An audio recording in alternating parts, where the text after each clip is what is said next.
Deta slide mo deta. Intro, sir. Ay, sige.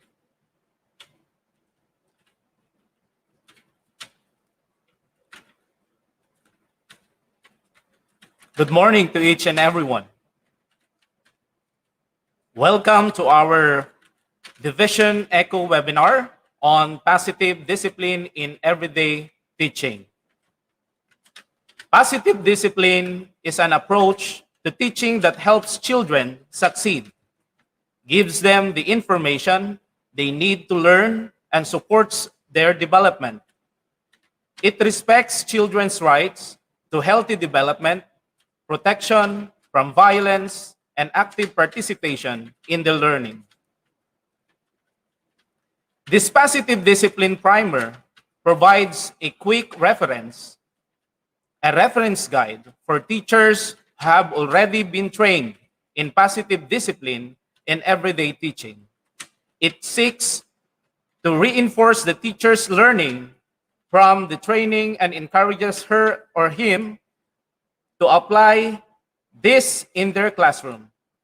It provides guidance on how to respond to common classroom situations using positive discipline. Without much ado, ladies and gentlemen, let us give honor and respect to our country by singing our national anthem, followed by a prayer, the DepEd mission vision, and the webinar house rules.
Kababayan, ang pambansang awit ng Pilipinas. Kayang mag-ibig, telas ng sinakanan, alam ng puso, sa titik mo'y buhay. Lupang binirang, tuyak ka ng magiting, sa manlulupin, di ka pasisigil, sa nagatak tutok sa simoy at sa langit mo bagaw, ay hinatang tulang awit sa pagkayang minamahal. Ang isang lang matawad mo'y tagumpay na nag-iindig, ang bituin at araw niya kailan ang ay mag-iindig. Luman ang araw ng walhagit pagsinta, buhay langit sa piling mo. Ang higaya ng pagkay mga api, ang mamatay ng dahil sa'yo.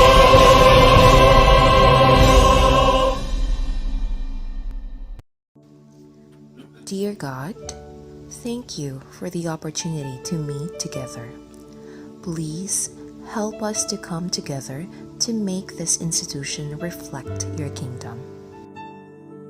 Breathe life into our ideas and decisions. Help us build a team that has love and respect at its heart. Give us the strength to continue working for your kingdom in this time of pandemic. Lord, come give us the inspiration to be the best we can be. May we be a shining example of your goodness and truth within, wherever we are. Inspire our thoughts, discussions, and ideas, and continue to remind us that all that we do here today, all that we accomplish, is for the pursuit of truth for the greater glory of you. We ask these things in your name. Amen. DepEd Vision. We dream of Filipinos who passionately love their country and whose competences and values enable them to realize their full potential and contribute meaningfully to building the nation. As a learner-centered public institution, the Department of Education continuously improves itself to better serve its stakeholders. DepEd Mission. To protect and promote the right of every Filipino to quality, equitable, culture-based, and complete basic education where students learn in a child-friendly, gender-sensitive, safe, and motivating environment. Teachers facilitate learning and constantly nurture every learner. Administrators and staff, as stewards of the institution, ensure an enabling and supportive environment for effective learning to happen. Family, community, and other stakeholders are actively engaged and share responsibility for developing lifelong learners. DepEd Core Values: Makadiyos, makatao, makakalikasan, at makabansa.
And to welcome us all to our PDET webinar, may I call on Sir Jose Espinanciano, Principal 4 of Luciano Milian National High School, the host school.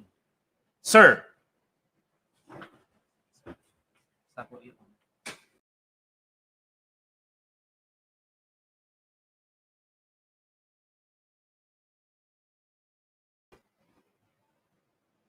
Thank you, Rod.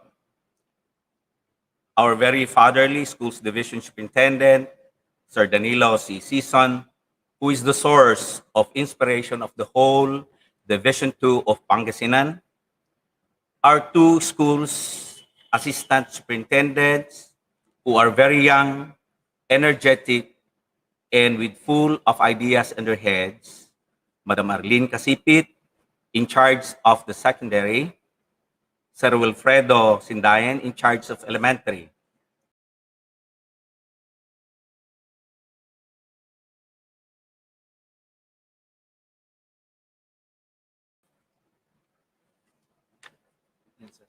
The ever-ready head of the Curriculum Instruction Division, Chief Cornelio Araquino, the initiator of this Division Eco Seminar, Sir Emeterio Suniaga Jr., the Program Division, the Education Program Supervisor in charge of ESP and guidance, officers, members of the Division Guidance and Personnel Association, fellow school heads, and other participants, magandang buhay. It's an honor to be chosen as the host of this Division Eco Seminar on the positive discipline in everyday teaching. We all experience the effects of this pandemic into our lives, into our work system, and all others. But as school leaders and teachers, we should always be source of inspiration to our learners. Though our situation is not easy, let us always look on the positive side, be always optimistic that this will soon be passed through. Let not this pandemic cease us from improving, inspiring and slow down our momentum. And so this division eco webinar is timely. And that Luciano Villa National High School is always happy to host this affair. Welcome everyone. Have a good day and enjoy. Thank you.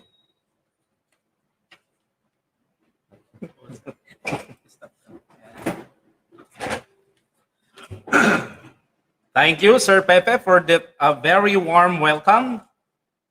And now, ladies and gentlemen, let us now hear the message coming from our Assistant Schools Division Superintendent in charge of the elementary, Dr. Wilfredo E. Sindayen. Good morning, sir. Thank you. Good morning, Sir Rod. Good morning to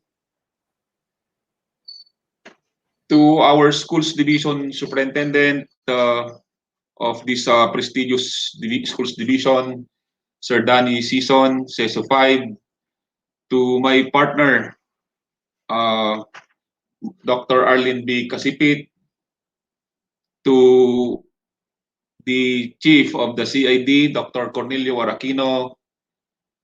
Special mention among with the EPS, we have here Sir John Sunega, the EPS in charge of guidance and ESP.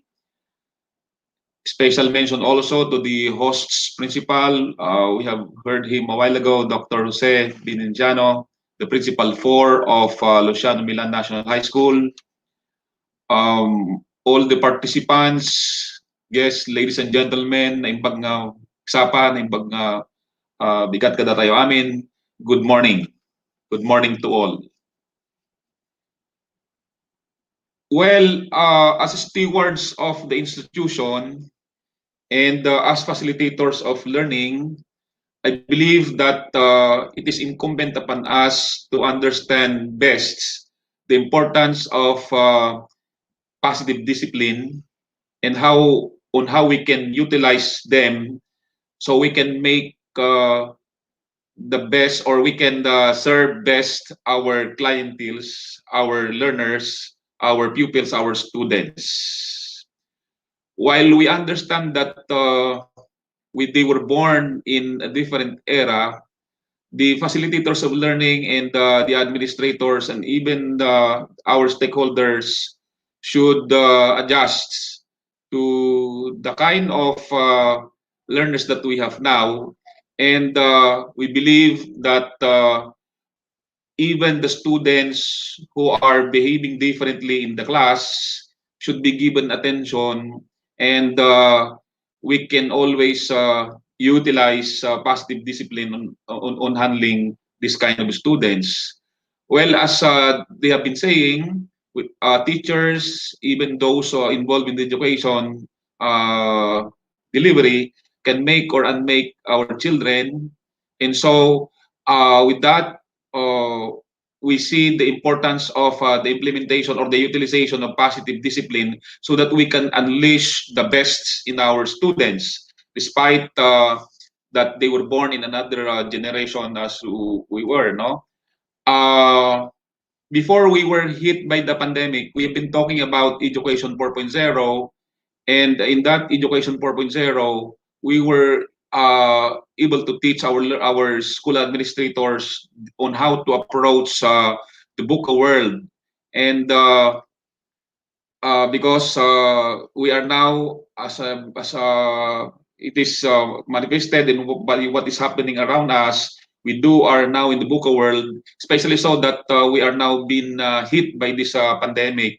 And so, again, it's important that our students should be taught well, should be taken care of, and one of the best ways that we can cater to their needs is to employ positive discipline.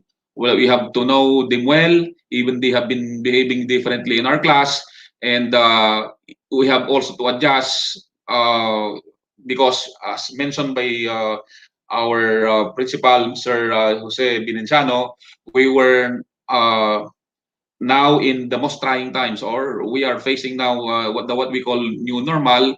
So with that, kailangan pa rin nating i-employ, no, yung positive discipline for us to be able to unleash the bests in our students, so that they will be having their chance under the sun when their time comes.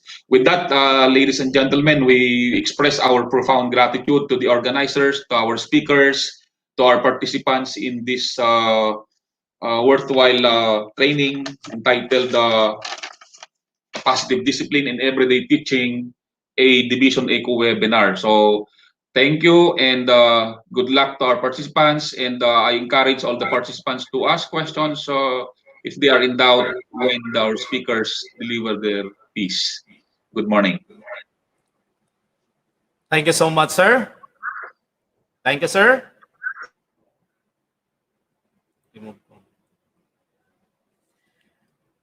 And now, ladies and gentlemen, let us now hear another message coming from our Assistant Schools Division Superintendent in charge of the Junior High School and Senior High School, Dr. Arlene B. Casipit. A virtual applause, ladies and gentlemen. Good morning, ma'am. Hello, good morning.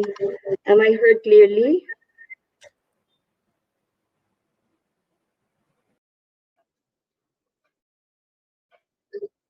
Naririnig ba ako? For our very able MC, Sir Rod. Palakpakan natin si Sir Rod, virtual clap. Okay. To our SDS, Sir Danilo Season, of course, my partner, OIC ASDS, Sir Willie Sindayen, the CID Chief, Sir Cornelio Aquino, EPS in ESP and of this webinar, Sir June Zuniga. Of course, I would like to make special mention to the principal of Luciano Milian National High School, Sir Jose Pepe Venenciano. The rest of the EPSS, PSDSS, all division personnel. I would like to make mention also the trainers of this webinar, Attorney Jessica Luis Tibay, Sir Romel Casabar, Sir Frederick Delio, Ma'am Annabella Dingwasen, and Ma'am Maria Elena Esteron. Okay.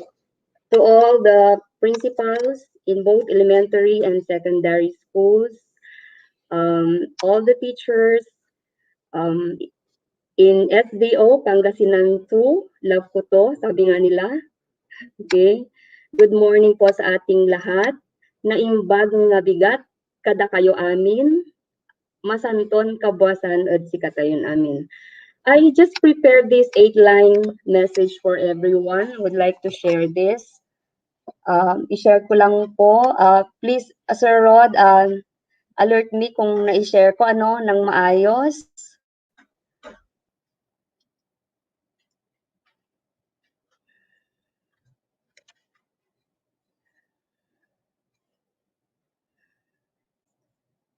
Wait lang po Very lang ito, okay. Nakikita ba natin, Sir Rod? Sir Rod, can I have a signal kung okay siya? Yes, ma'am. Okay po, ma'am. Sige. So, 8-line message for everyone. So, the first line starts with letter P. Positive discipline in everyday teaching is indeed the need of time. Okay. Over and above all things, the welfare of our learners is our primordial concern. Support they need emanates from school leaders, teachers, and parents. Inevitably, each one has complementary roles to play. Training like this is indeed essential. Inspiring teachers to inspire learners is vital. Victors instead of victims, our learners would be by employing the principles of positive discipline in each classroom each day. Okay, so with this, may I say congratulations to the organizers, the frontliners, and the participants of this worthwhile endeavor. Okay? May each one realize the substance of this activity and be able to live by it. So I encourage everyone to make the most out of this training. So from beginning to end, patapusin po natin para makita natin yung substance and we will be able to live by the principles of this positive discipline. So with that, let us stay positive, but of course, let us stay COVID negative. Okay, so stay safe and God bless everyone. Thank you so much. Thank you so much, ma'am. Wow, what an acronym, ma'am. Ang ganda na acronym. Thank you so much, ma'am. And now, ladies and gentlemen, let us hear another message coming from our CID Chief of our SDO Pangasinan 2, Dr. Cornelio R. Aquino. Good morning, sir. Yes, hello. Good morning, Rod. Good morning to everyone. Good morning to our Schools Division Superintendent, our 2A SDS, Ma'am Arlene and Sir Willie, and to all of you, my dear active leaders of this activity project of our division, headed by Sir Imiterio Soniega and all the trainers of this training program. So nice to hear from this group again, and I believe that doing these things is just right because even though we are not with our learners, kailangan pa rin po natin to remind them about the things that they will be doing in the school, though it is virtual, though it is online distance learning. And so I would like to quote the book coming from our very good speaker here in Pangasinan 2, Dr. Leia Solmerin Corpus. And I would like to cite a page in her book entitled Give Me a Space, the Need for Strategies Promoting Active Class Engagement. And she said, it's all about enthusiasm. Enthusiasm came from the Greek word entheos, which means the God within or God possessed. Enthusiastic teachers are those who face the class with God inside of them. It is a sad reality, though, that the teacher is the most overworked public servant. After 8 hours each day in school, okay, 4 hours of those talking. In our time, this time, maybe they're engaged in printing, validating, evaluating, error watching our modules before its delivery to the end users, and their engagement to their co-teachers, and to do their homework assignment, such as the checking of written works and performance tasks of our learners, and a lot of paperwork, reports to make, lessons to prepare, instructional materials to design. In addition, there are concerns on loans to pay, how to deal with difficult colleagues, how to please the unreasonable school gate, and how to earn 45 CPD units for her license renewal. All of these are actually the burdens of teachers. Na kung minsan ay nagkakaroon po siya na talaga ng hindi po niya makontrol yung kanya pong emotions. Pero talagang admittedly, there are days we feel drained and powerless. But he said in his book, and when those days come, remember God's promise. Promise of the Lord that the Lord is with us always. He is the one taking in control to our emotions. And so dealing with our learners in the classroom, it shall be a positive discipline. Hopefully that the Lord will lead us to do this. Na wala po tayo sa control, ang Panginoon ang mag-take control sa buhay po natin bilang mga guro sa loob ng paaralan. So we have the power to change the atmosphere in our classroom if we have God with us. And always remember also of the different issuances by the Department of Education na talagang bawal na po ang pagpaparusa sa ating pong mga estudyante.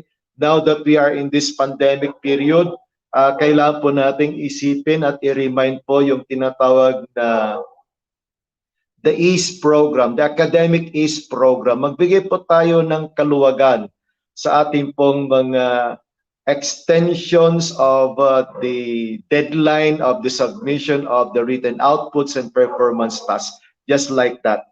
So passion in action is burning like a lamp for the confused and innocent students to see the beauty of wisdom. Sana ay magkaroon po tayo ng ganong pananaw na kahit na mahirap po yung kalagayan po natin ay kaya pa rin po nating maidaos ang ating pong school year at sa susunod pang school year with the guide and the help of our teachers to all our students enrolled in our school.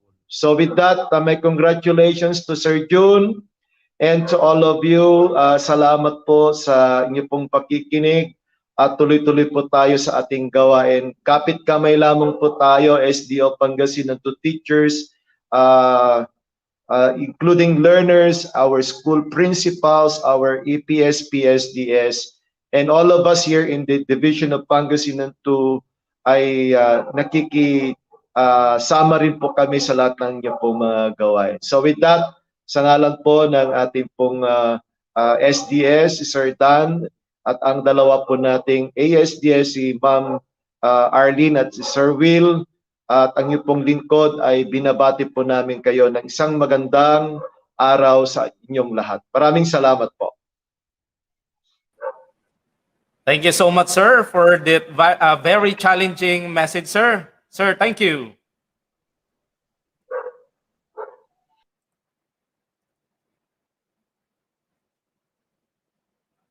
And now, ladies and gentlemen, let us hear the inspirational message coming from our Schools Division Superintendent, Dr. Danilo C. Sison, CESO 5. Good morning, sir. Morning, sir. Okay, good morning, everyone.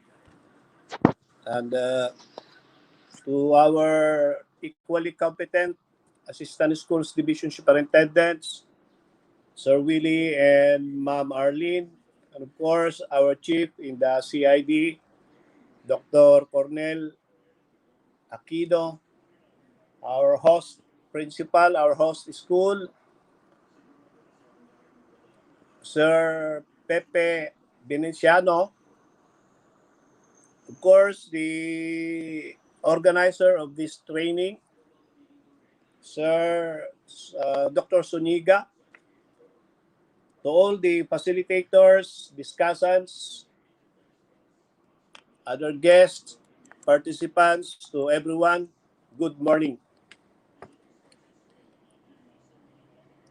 We always say that what we give is what we get. So if we give our students love, then we expect them to return that love to us. Therefore, we should consider every action we extend to our students, the way we deal with them. And we do agree that in addressing different problems, we need to use different ways. But of course, as studies reveal, giving positive discipline is more effective rather than the other form of discipline. We cannot do away with disciplining our students, but of course, we must select on how we do it, and that's the use of this positive discipline. But then I will not focus my message on the particular topic because I know all our discussants have prepared for this. So I would like to zero in my message into reminding everyone to take extra precautionary measures as regards the prevailing situation we are in because the situation is really serious and we cannot afford that all our personnel, all our learners will be affected by this. Everybody knows that the disease or the illness do not select the victim. So we would like to remind our school heads to take extra precautionary measures to protect our people, especially our learners. Some of our companions in the organization are still recuperating from this illness, and we pray hard that all of them will recover the soonest possible time so that they can return to work. And remind you that the situation of the pandemic is still there.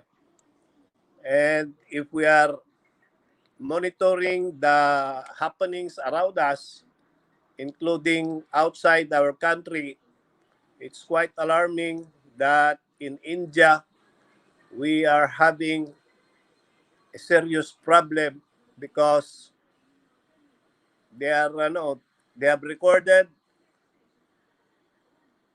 cases as high as more than 200,000 a day.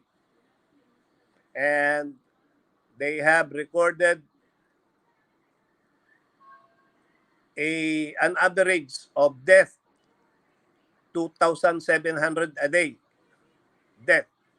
So please let us remind everyone we must be responsible to one another by giving our reminders every now and then to everyone that we must observe the health protocols set by the IATF. So it's good that we are having this training through virtual so that we can protect ourselves from unnecessary contact, which is the means of transmission of this virus. So I know everybody is eager to learn from this seminar. So I will not prolong my message. So again, to our school heads, please make use of your utmost sound judgment in making your decisions when eventualities happen in our school. Sana naman ay huwag nang madagdagan yung mga record ng ating mga teachers, personnel na naging victim ng sakit na ito. The word for today is positive, but paradoxically, we do not want to hear that word when we subject ourselves from swab test. So, how? Wala makakasagot na iba kundi tayo lang. The answer relies on us kung paano natin iiwasan ang transmission, ang contamination. So, to one and all, stay safe, God bless, and take the most of it from this seminar. Thank you. Thank you so much, sir, for that very inspiring message. Once again, ladies and gentlemen, virtual applause to our Schools Division Superintendent, Dr. Danilo C. Sison. Thank you so much, sir.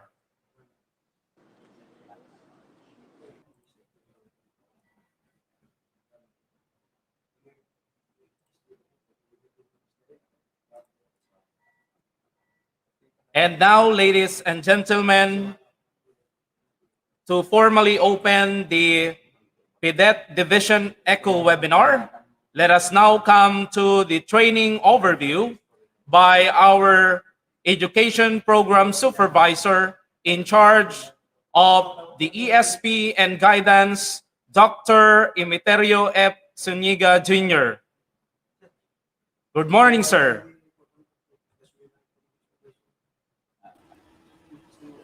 Okay, good morning, Sir Rod. Naririnig na po ba ako, Sir Rod? Yes, sir. Loud and clear, sir. Okay, thank you very much. Of course, I would like to give my special greetings to our Schools Division Superintendent, Dr. Danilo C. Sison. Nakatatapos lang pong nagbigay ng kanyang message for all of us.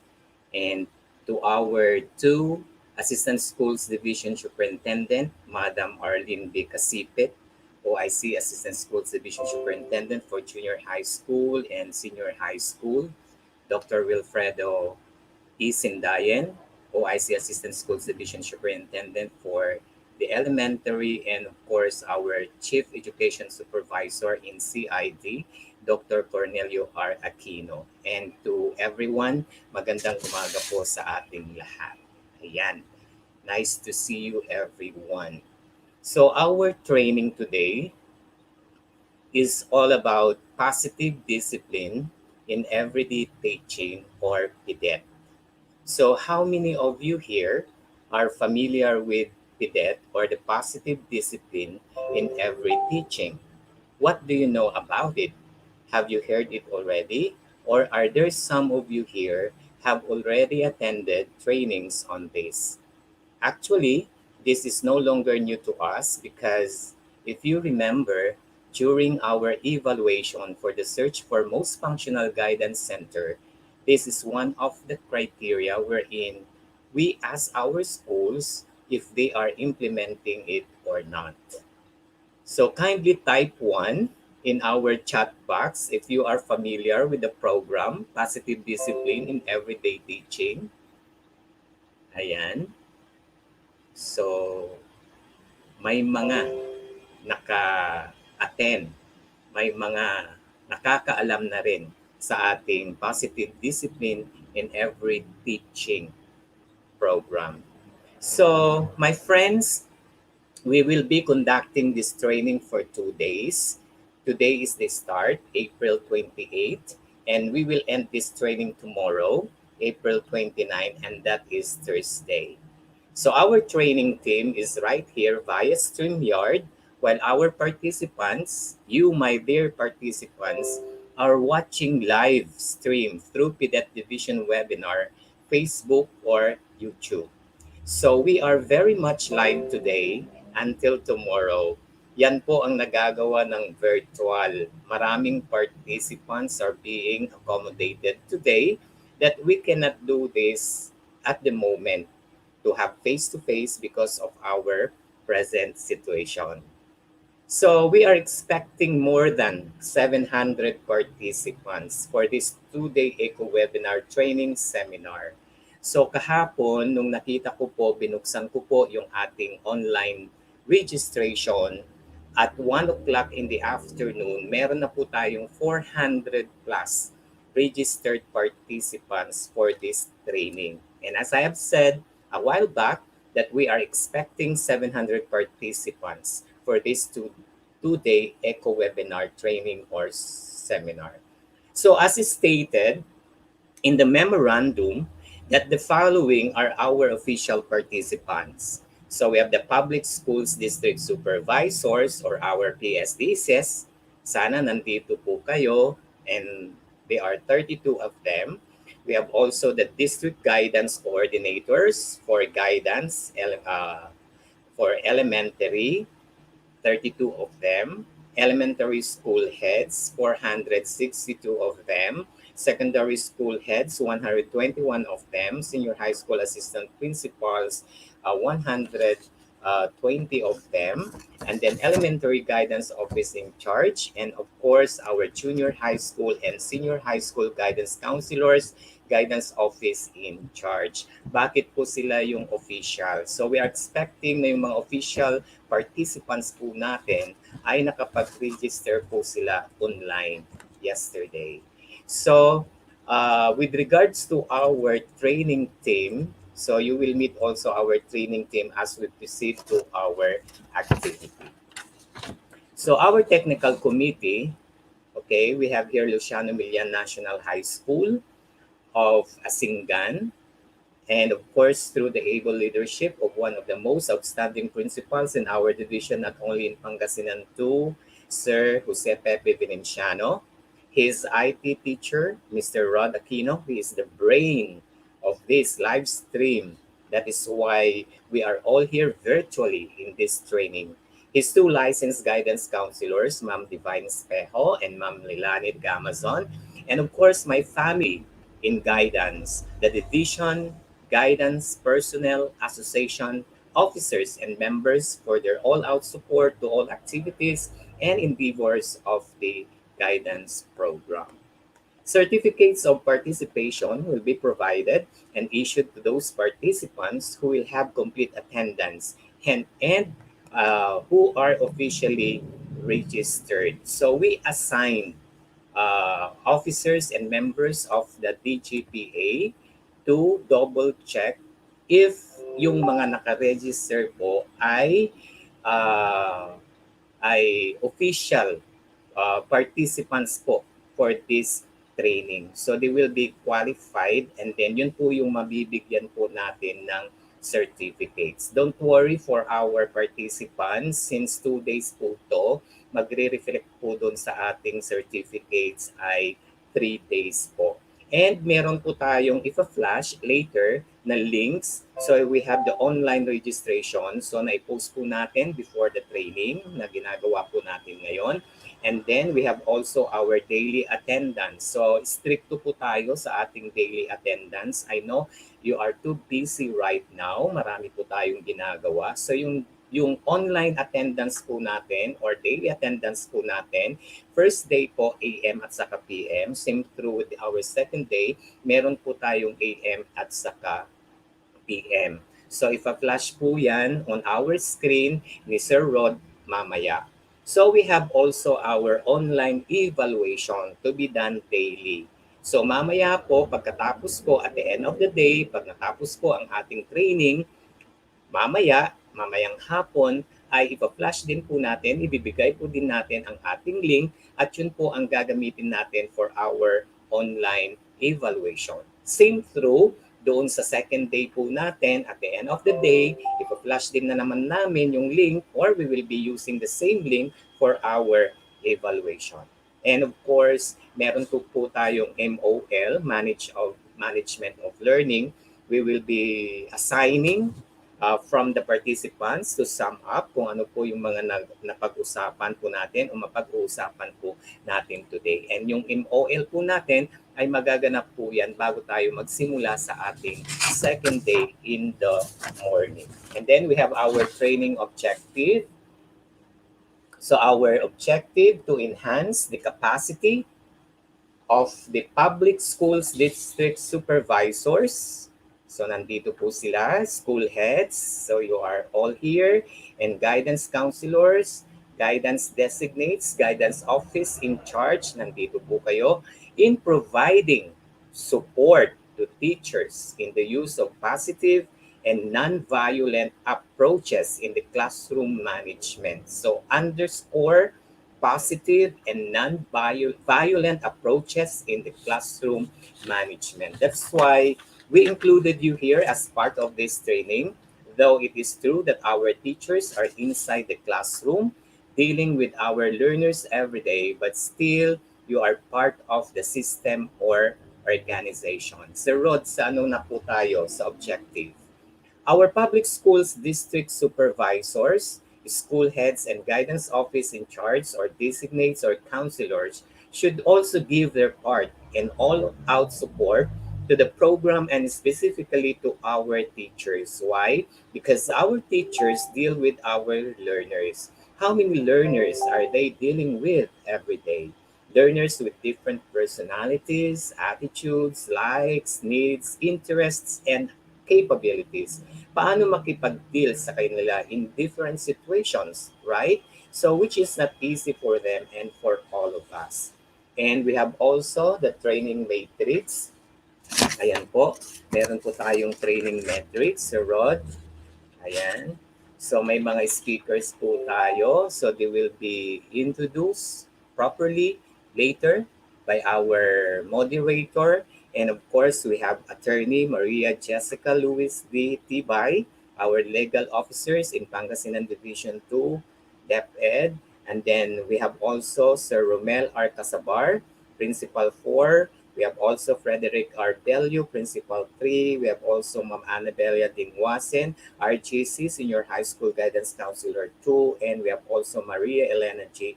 Esteron, the Licensed Guidance Counselor of Manawag National High School. So we will be discussing topics related to our objective for this training. So, what is positive discipline? Next slide, Sir Rod. So, of course, our speakers will be dealing more on this aspect. So, they will give situations, instances, or scenarios wherein this really happened inside the classroom and how a teacher will manage such situation like bullying and other problems encountered by our learners. So, pahapyawan ko lang po natin. So, just to give you a little overview. So, positive discipline is a non-violent and respectful of the child as a learner. It is an approach to teaching that helps children succeed, gives them the information they need to learn, and supports their development. So, ang main focus po natin dito ay ang ating mga learners. So, positive discipline is a set of principles that can be applied in a wide range of situations. These principles can guide all of your interactions with your students, not just the challenging ones. They also can guide your teaching of academic skills, not just social and behavioral skills. So positive discipline brings together what we know about children's healthy development, findings of research on effective teaching, and child rights principles. So, more on this, my dear participants, as we go on with the training. I am sure everybody now is ready or excited to hear from our speakers. And of course, as expected, that after this training, everything that you have learned here or all the learnings from this training will be applied in our respective schools. That I am pretty sure whether you, whatever will happen, alam po natin kung paano natin i-resolve ang isang problema sa ating mga eskwelahan, especially inside the classroom with our learners. With this, thank you very much for being part of this training. Sana matapos po natin. Nandito pa rin po tayo bukas. Ayan, sana sigurado po yan na nandito po tayo. Maraming salamat po and God bless us po sa ating lahat. Thank you very much. Thank you so much, sir. Okay, so that is our Division Eco Webinar Training Overview.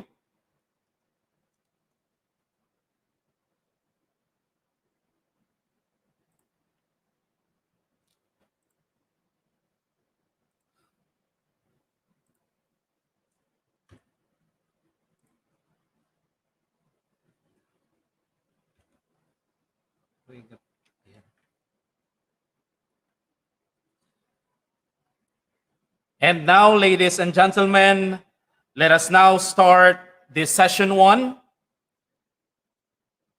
The session 1 is all about the introduction to the positive discipline approach, laying the foundation, and of course, to be discussed, to be presented by our legal officer, Attorney Maria Jessica Luis D. Tibay. Good morning, ma'am. Good morning, sir. Ayan, naririnig po ako? Yes, ma'am. Loud and clear. Ayan. Ayun, so thank you, Sir Rod. So good morning, everyone. Our first session is about introduction to the positive discipline approach. Why positive discipline? Na-discuss na ni Sir yung Sir Emeterio kanina yung pahapyaw na positive discipline. Yun, the question is why positive discipline? Because of the existence of violence. Example po niyan is yung corporal punishment. Pa-comment po sa baba kung mabilis po ako kasi sabay po kasi yung namin, activity natin ngayon. May ranking at the same time webinar. So, kailangan ko siyang bilisan. Pero sana, i-comment ninyo kung mabilis ako or hindi nyo na maintindihan. Ano po? So, ayan, violence. Violence is a common experience in the lives of our learners. For example, is yung corporal punishment. Corporal punishment is the most common form of violence experienced by learners. It includes emotional, physical, humiliating, or degrading punishment.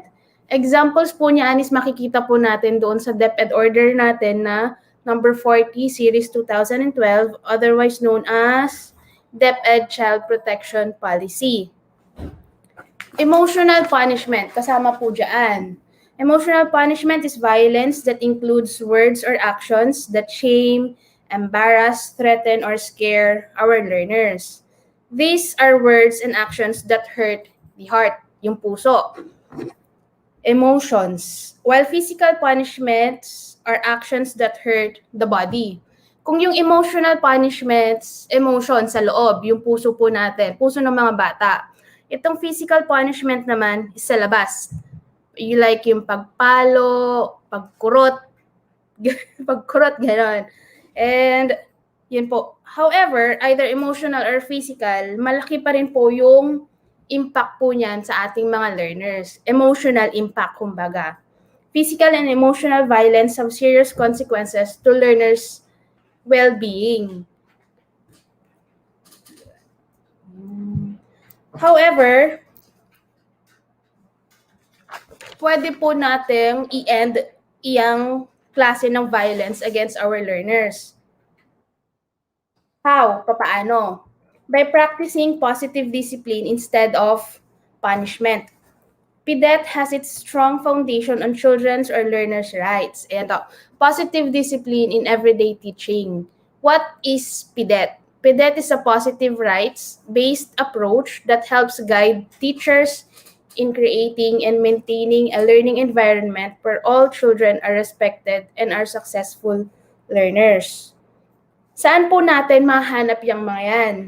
These rights can be found in the following laws. Ayan po. Sa tatlong yan po, or apat pala, ano po yung common denominators nila? They all exist to protect all our children, our learners, and to ensure that they grow up in the most optimal environment. And to always remember that in all we do, teachers, school heads, guidance counselors, ang ating dapat na i-consider yung best interest ng mga bata. Ayan po. Yan. Sa 1987 Philippine Constitution, nakasaad po dyan kung ano yung rights ng mga bata. The state shall defend the right of children to assistance including proper care, nutrition, and special protection from all forms of neglect, abuse, cruelty, exploitation, and other conditions prejudicial to their development. Sa the Child and Youth Welfare Code naman, The child is one of the most important assets of the nation. Every effort should be exerted to promote his welfare and enhance his opportunities for a useful and happy life. Sa UN Convention on the Rights of the Child, nakasad doon na the convention explains who children are, all their rights, and the responsibilities of the government. Yan. Mabilis po ba ako? 3Ps. What are these rights? 3Ps of children's rights. The first one is right to survival and full development of their potential, or the provision rights. The second one is the right to protection, or the protection rights. And the last one is the right to participate in decision-making, or the participation rights. Isa-isahin po natin.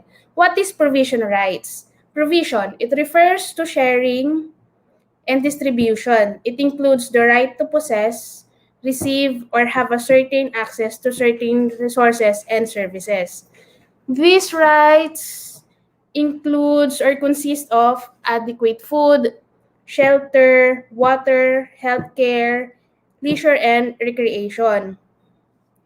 These are the rights that are necessary to ensure the children's or learner's survival and development to their full potential. Ito po yung mga pangangailangan na everyday ng mga bata. Pagkain, shelter, tubig, ganun po. The second one is the right to protection. What is protection? Protection stands for the right to be shielded from certain acts and practices.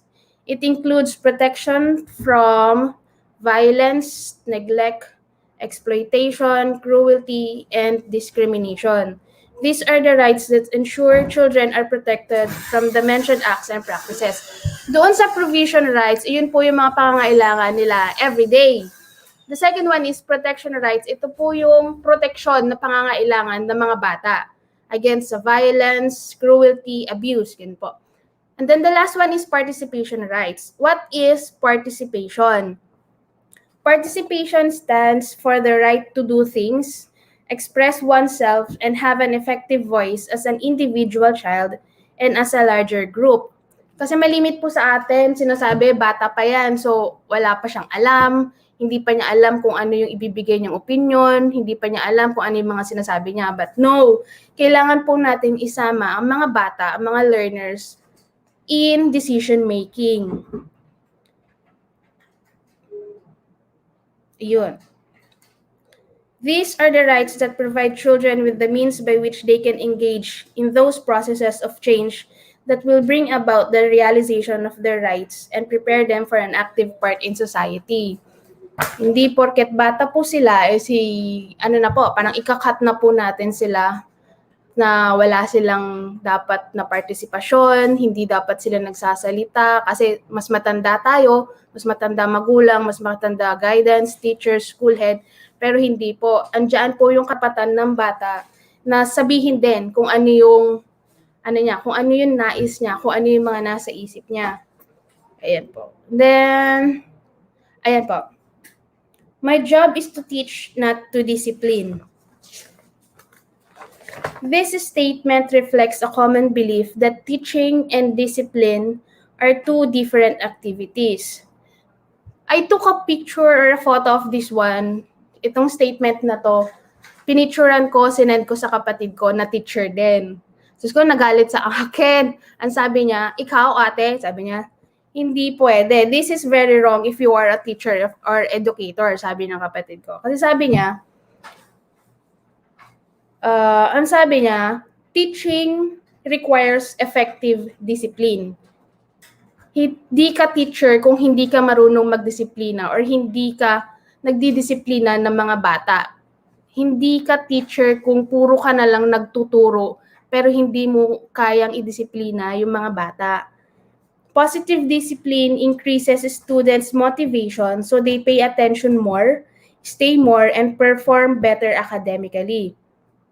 Positive discipline and teaching, magkaakibat po yan. Positive discipline aids teaching. Ayan po. Ayan naman. Teaching is satisfying and fulfilling at the same time frustrating. Siguro maraming mag-a-agree, marami ring hindi, tututol. Teaching is satisfying and fulfilling at the same time frustrating. Teachers may say teaching can be one of life's most gratifying and rewarding experience because bilang guro, teachers, supervisors, guidance counselors, nasa kamay po ninyo. May pribilehyo kayo of having children placed in your care and entrusted with their learning to inspire, positively influence the children and of their lives. Pero meron din yung pagkakataon na andyan yung frustration. Andyan yung frustration na kahit na gustong-gusto ninyong magturo, pero yung bata ninyo, hindi nyo madisiplina. Yung mga learners po ninyo, hindi nyo madisiplina or makontrol, ganun po. So, papasok si frustration. Pag nandiyan na, nag-pile up na yung pressure, frustrations, magkakaroon na ng burnout. Mag-work burnout na. Para may stress na, wala na, pagod na, sabi ni teacher. May mga teacher tayo na sinasabing iba yung napag-aralan ko nung college ako, iba din yung nangyayari na bilang nung nagtuturo na ako. Teaching is different from theory to practice or application. May mga guro tayo na after makagraduate, makapasa sa board, nagturo agad. Iyon po yung hindi sila trained, wala silang training, seminars regarding po sa classroom management, conflict resolution, or child development. So, ang tendency niyan, syempre, si teacher naging bata din, naging learner din noon. So, ang ibabase niya kung paano niya didisiplinahin yung bata noong kung paano din siya dinisiplina ni teacher niya noon. So, hindi natin alam kung si teacher ba ngayon, nagkaroon or anong tawag doon? Hindi natin alam kung positive discipline ba yung na-impart ni teacher or yung ginamit ni teacher niya noon para makontrol or madisiplina sila or the negative one, yung violence. So, hindi natin alam kung yung gagamitin ni teacher ngayon sa kanyang mga learners, positive ba or negative ang impact noon sa kanyang learners ngayon. In some cases, these experiences are positive. Sa iba naman, most probably lahat negative. So, ayan po. Ayan. What is positive discipline? Kanina ko pa po binabanggit yung positive discipline. Positive discipline is an approach to teaching that helps children succeed, gives them the information they need, and supports their development, protection from violence, and active participation in learning. Discipline, nanggaling po yung word na discipline, ibig sabihin, it means to teach or to educate. Ayan. Positive discipline. Positive discipline motivates, encourages, supports, fosters love of learning, leads to discipline, increases competence and confidence. Ayan. Ang iba, sabi nila,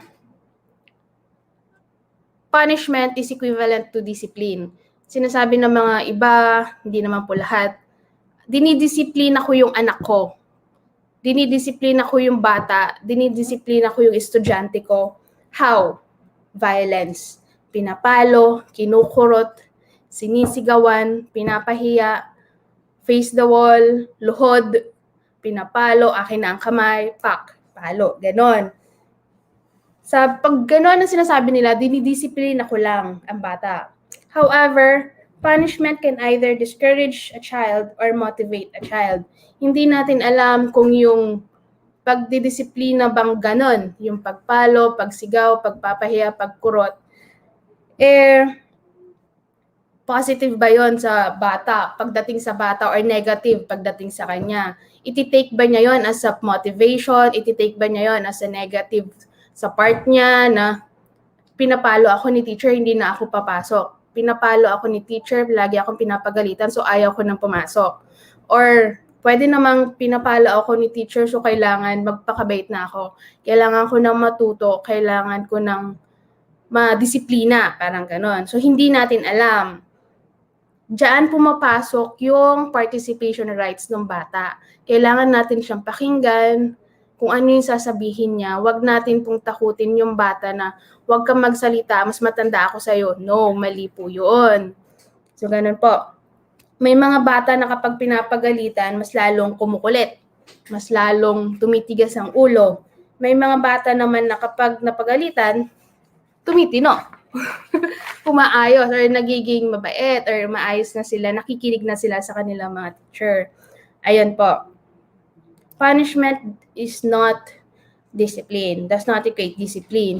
States parties shall take all appropriate legislative, administrative, social, and educational measures to protect the child from all forms of physical or mental violence, injury or abuse, neglect or negligent treatment, maltreatment, or exploitation, including sexual abuse.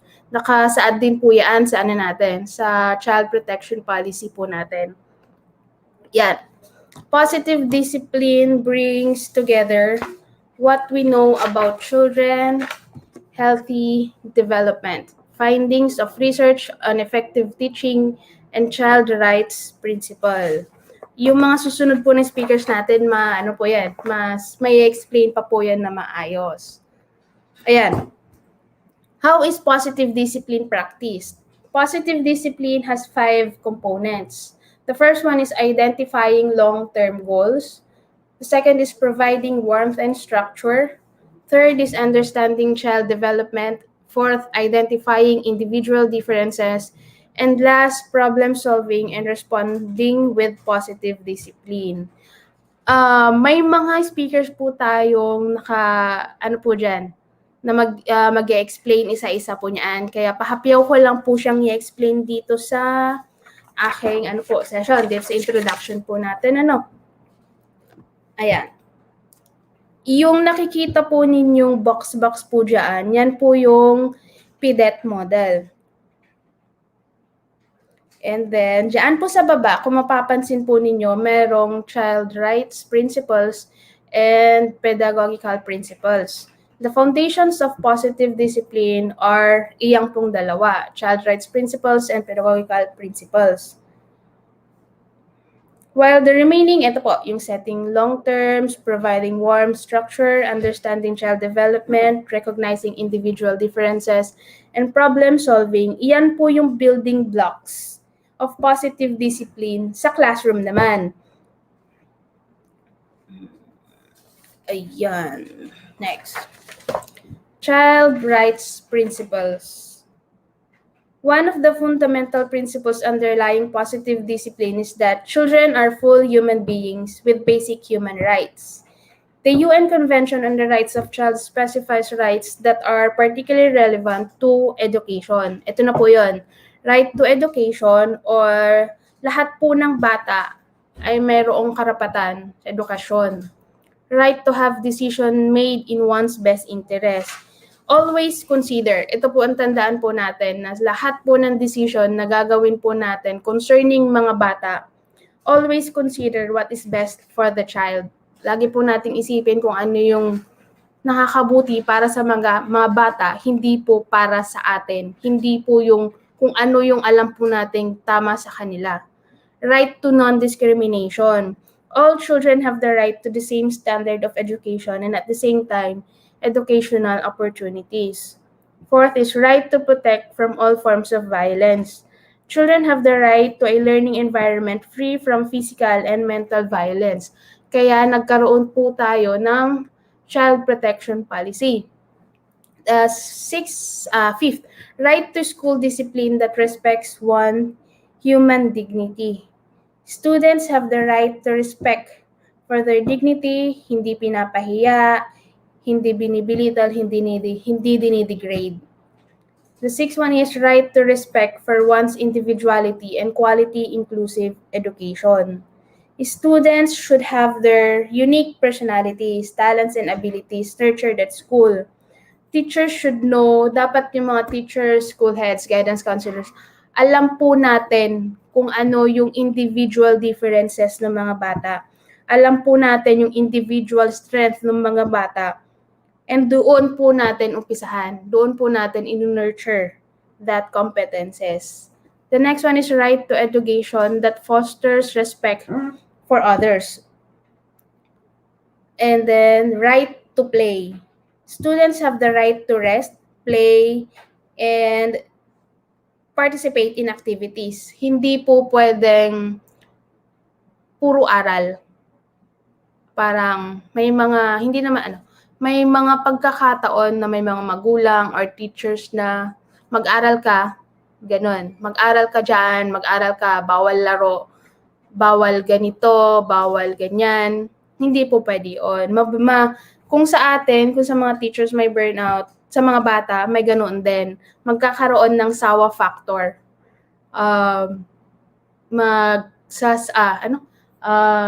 Magkakaroon yung bata na ayoko na mag-aral, parang gano'n.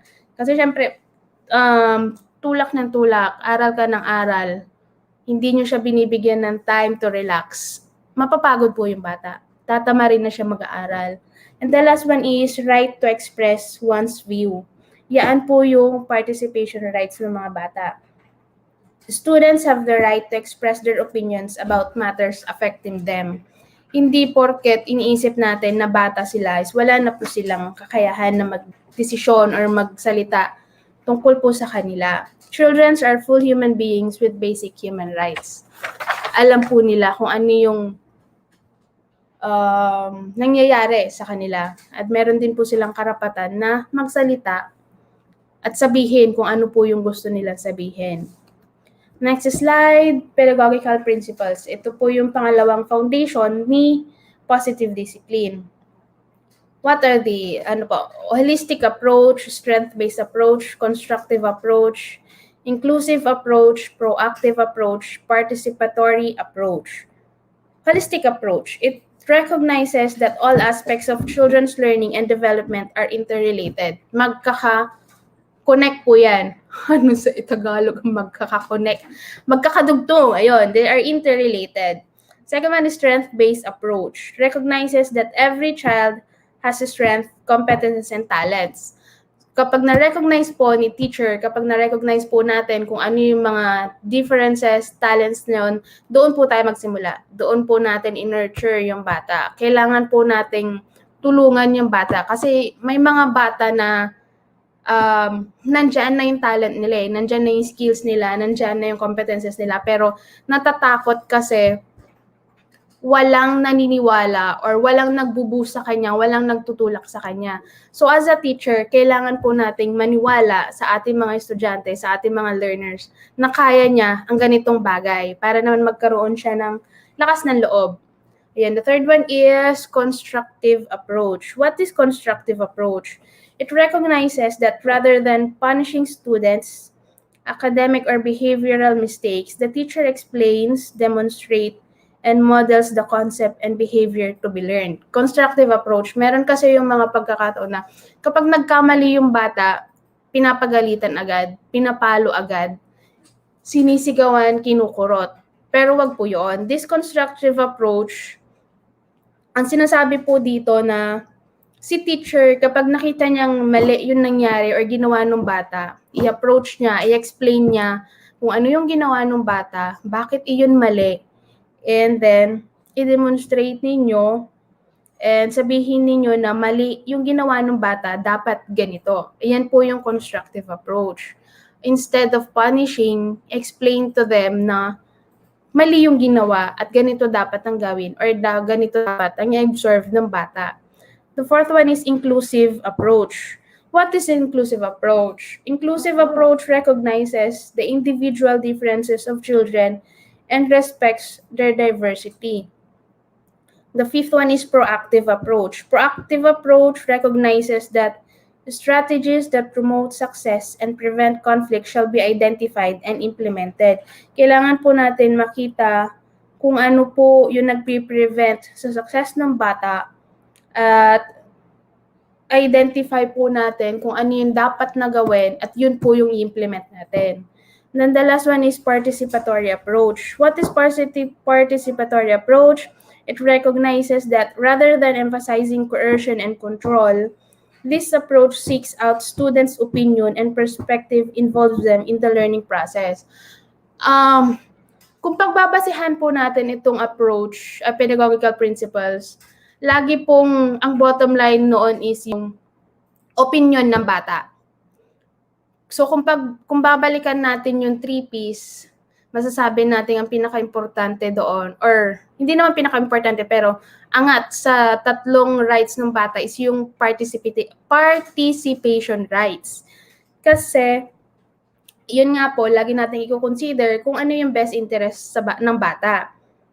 Kailangan nating isama yung bata sa learning process kasi siya nga po yung involved at siya din po yung nakakaalam or may opinion sa sarili niya kung ano yung kakayahan niya na pwede niyang sabihin sa inyo, and that as a teacher, yun po yung inu-nurture po natin. Yun. Effective teaching requires that we identify the pedagogical principles on which our educational approach is based. Ayan po. Ayan. Pahapyaw lang po to ha, kasi may mga speaker po tayo para dito. Identifying long-term goals. The aim of education is to prepare students for success in their adult lives. Papaano? Teach children how to manage stress, respect themselves and others, and be successful learners. Hindi porket kapag nagkamali yung bata, may stress, ma-frustrate, magagalit na kayo doon. Kailangan po nating turuan yung bata na i-manage yung stress niya, kontrolin niya yung sarili niya. Kasi minsan may mga may mga kasamahan tayo na kapag nagkamali yung bata, boom, galit agad. Magagalit agad, sisigaw agad. So sa isip ng bata, kapag nagkamali rin yung isang tao, ganun din dapat yung magiging reaction niya. No. Sabi nga natin, 'di ba? Teachers model ng mga bata. Kung ano yung nakikita ng mga bata, ganun din yung natitake nila, ganun din yung naiisip nila na either tama or mali. So, kailangan po nating turuan yung mga bata to manage stress, respect themselves and others, and be successful learners. Next is providing warmth and structure. Yung una kasi, long-term goals are blueprint, yung identifying long-term goals. They keep teachers focused on the impact on what they want to have on their children. Papaano? To provide warmth and structure. Next po. Understanding child development. Children changes as they grow by acquiring new information and new skills. Papaano? Change the way of teaching. May mga bata po kasi tayo na hindi pare-parehas. May mga bata na mabilis mag-pick up, may mga bata naman na nahihirapan pa, na kailangan pa nating paulit-ulit na i-explain sa kanila, i-demonstrate sa kanila para makuha nila. So, kailangan in order for the child na maturuan dito sa understanding child development, ibahin po natin yung teaching natin. Hindi po sa lahat ng pagkakataon is lahat ng mga bata nasa same level. Hindi po sa lahat ng pagkakataon na kung yung isang bata is na kuha niya agad, dun sa isang bata, hindi po. So, hindi po dapat ganyan ang pagturo. Kailangan pong paiba-iba. Ibahin po natin yung way of teaching natin base po sa ating mga learners. And then the next one is recognizing individual differences. While children go through the same stages of development, they do so within different environments, cultures, and with different personalities, talents, and abilities. Papaano? Understand the challenges and different stories of each child faces and provide the support they need. May mga bata po tayo na may kanya-kanyang storya. Meron tayo mga bata na makikita kapag pumapasok ang tamlay. May mga bata naman na pumapasok na makukulit. So, hindi natin alam, may mga titigas ang ulo, ganun. Ayun, so hindi natin alam kung ano yung nangyayari behind the scenes. Hindi natin alam kung ano yung nangyayari sa kanilang bahay, sa paligid nila, outside classroom, outside schools. So, kailangan, as a teacher, kailangan din nating malaman yung mga stories ng bawat isa, and then i-recognize natin kung ano yung strength, differences, problems ng mga bata. And kapag nalaman natin yon, doon na natin malalaman kung ano yung support na kailangan nila. Ayan. Last, problem solving. Once a teacher has identified the 4 components of positive discipline, information gathered may be used to solve these problems. How? Respond with positive discipline.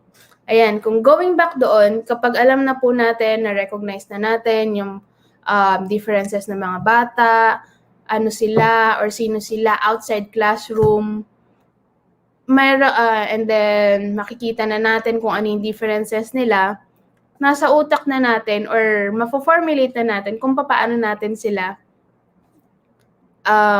matuturuan or madidevelop or paano natin sila ang pangit ng term ng itutuwid. Paano na natin sila matuturuan by responding with positive discipline instead of punishment. Ayan, lastly, how or what do you want to be remembered as a teacher by your pupils or students? Kasi 'di ba uso noon or hanggang ngayon naman na yung homecoming sa mga schools. So may mga estudyante po tayo na kapag bumabalik sa schools, magsasalita, magkukwento. Sinong paborito mong teacher? Sinong gustong-gusto mong teacher? Ganon. So mag-explain sila, magkukwento sila. Ay, si teacher ganito. Gustong-gusto ko si teacher or ang paborito kong teacher si ganito kasi ayun na, i-explain na nila or ikikwento na nila kung ano yung mga nangyari or ginawa ni teacher sa kanila na si teacher ganito, tinuruan ako, sinuportahan ako, kaya nandito ako ngayon. Isa na akong abogado, isa na akong teacher, isa na akong doktor, engineer, ganon. Or may mga pagkakataon naman na kinuha kong kurso nung kolehiyo ako, education. Kasi gusto kong maging ganito or maging si teacher ganito. Ayan po. Ayan po yung tanong, papaano or ano ang gusto ninyong, how do you want to be remembered as a teacher by your students?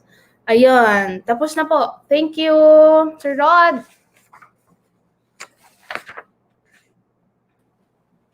Ayan. Thank you so much, ma'am, for that very informative presentation regarding the introduction to the positive discipline approach. Thank you so much, ma'am. Thank you, sir. Welcome po. May questions ba ngayon, sir? And now, let us now come to the Q&A portion regarding the topic of Attorney Ma'am Maria Jessica Luis Tibay. Okay, pwede po nating ilagay ang ating mga tanong sa ating comment box sa ating YouTube channel.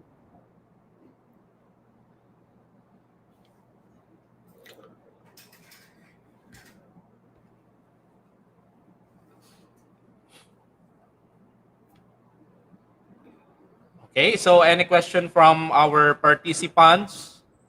Wala.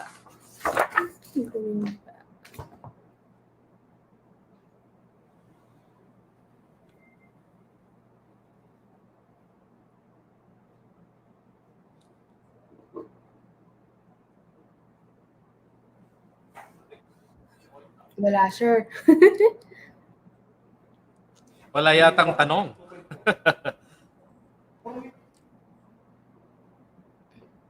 Or pwede din, sir, if ever wala or may mga susunod, pwede ko naman siyang sagutin before sa session ko ulit bukas.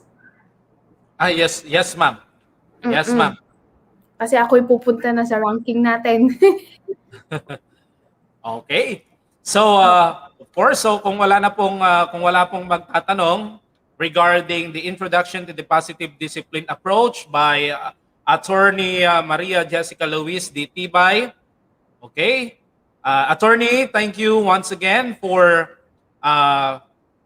the very substantial introduction to the positive discipline approach. Thank you, Attorney. Welcome, sir. And good luck. Thank you.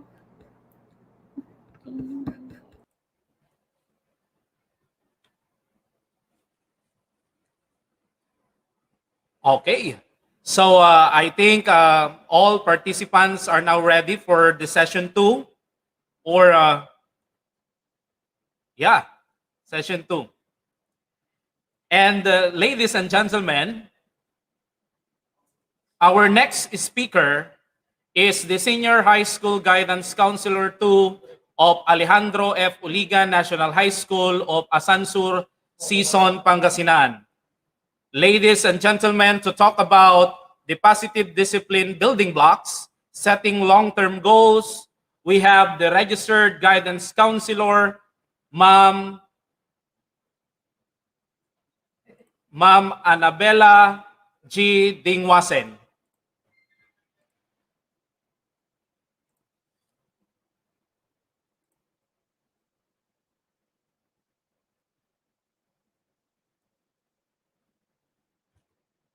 Good morning, ma'am.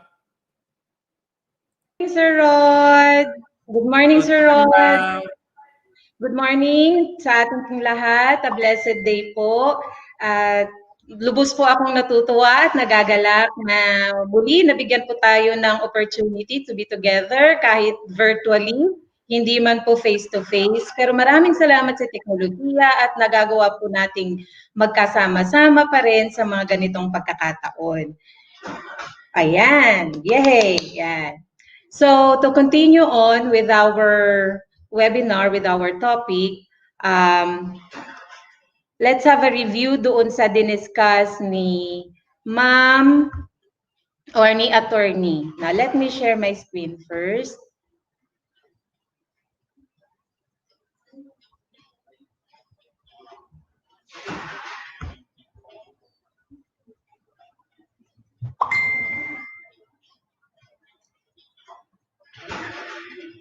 Okay, so there you go.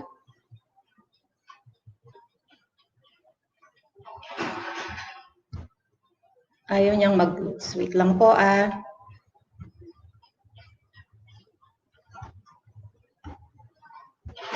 Okay.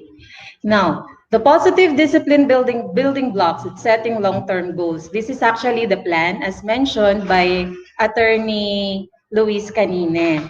So if yung ating foundation ay eto,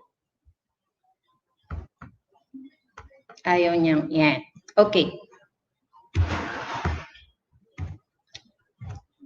I-review natin yung sa sinabi ni attorney kanine. So when we say child's rights principles, that is one of the foundational block ng ating positive discipline and everyday teaching approach.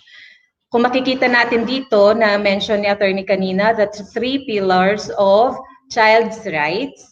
Andyan po yung provision, protection, participation. At sa provision, dagdagan ko yung sinabi ni attorney na kasama dito hindi lang po yung ating basic needs. Kasama din po dyan yung the right to quality education na kailangan natin pong maibigay sa ating mag-aaral.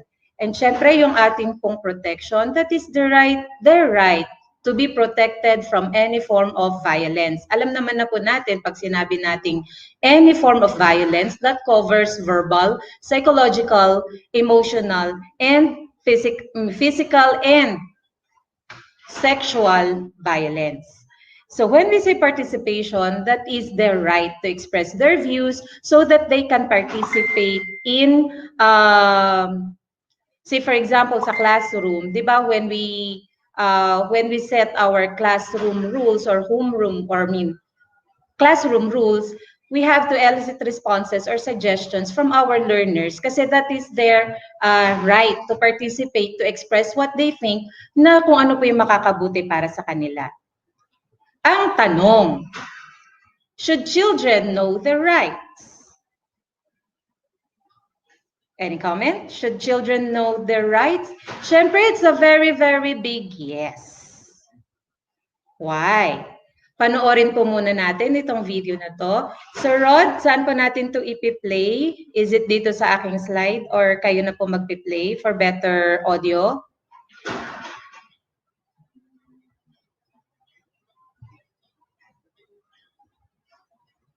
Sir Rod? Okay, play ko na lang po and then comment na lang po if it is kung mahina po yung ating audio.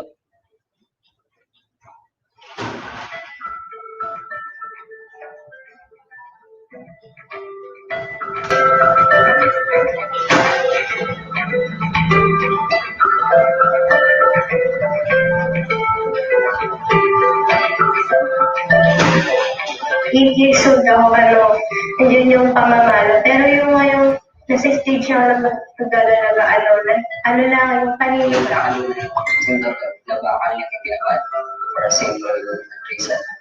Nagkamali mo. Binigay namin sa kanya. Kinuha niyo yung wire, tapos tinali niyo yung kamay ko. Binigay niyo sa katawan. Minsan po minumura po ako, tapos kung ano po yung sakit na sa salita na sinasabi. Kasi parang yung ganyan na naging kinagisnan ko sa mga lolo, lola ko, sa nanay ko na ang pamamalo ay isang pagdidisiplina. Sa community, pag sinabi, ay hindi na mamalo yung nanay, walang kwentang nanay, hindi marunong pamalo, hindi marunong mag-disiplina. The World Report on Violence Against Children revealed that many children experience violence in the form of harsh discipline, which includes not only physical violence, but humiliation and insults. Every year, as a result of corporal punishment, many young children die and countless more are seriously injured and disabled.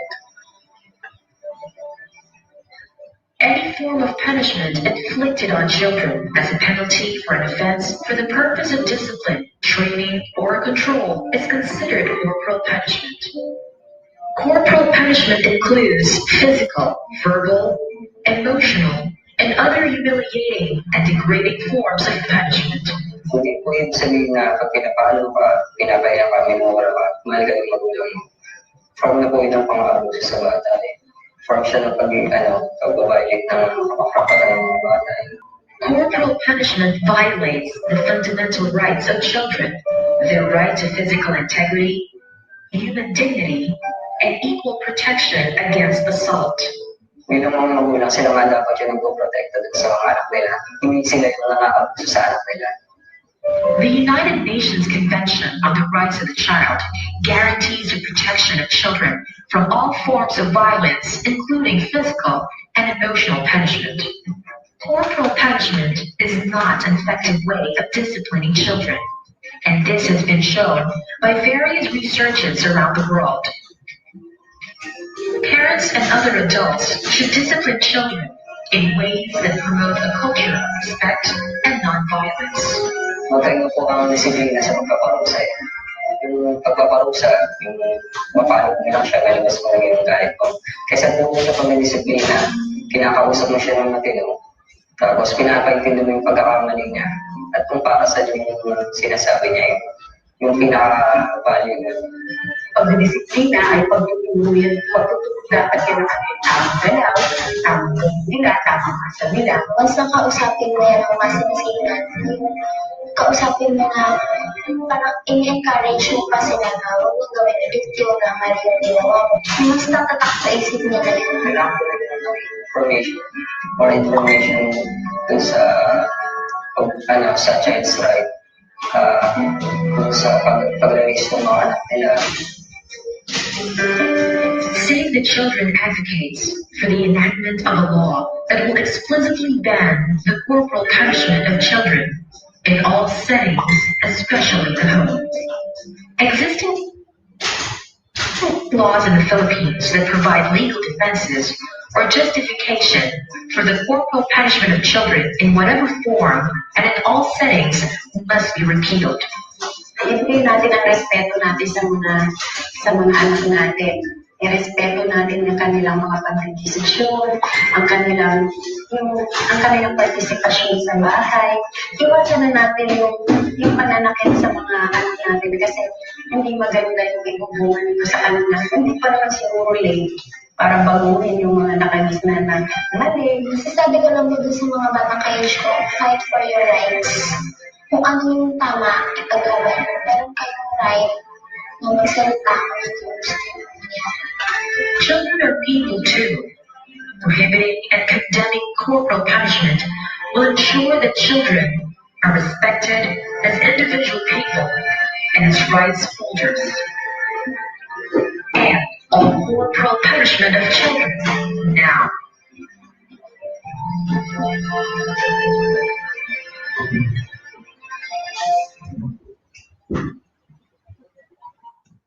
Should children know their rights? Yes. As we had seen in the video, the children expresses their rights in different languages. They know when they are being abused. They also know when they are enjoying their rights. Children, they may be, but they already have that consciousness if it is already, or if they're already being harmed, or being abused, or being hurt. So sana nakita po din po natin sa video yung difference ng pagdidisiplina at pagpaparusa. Dalawang bagay na magkaiba, hindi po sila pareho. Traditional thinking, yun na po yung iisipin natin na kapag pinarusahan natin yung bata, ay dinidisiplina natin. Na-mention na rin po yan ni attorney po kanina na hindi na sana po ganun ang ating mindset sa panahon ngayon.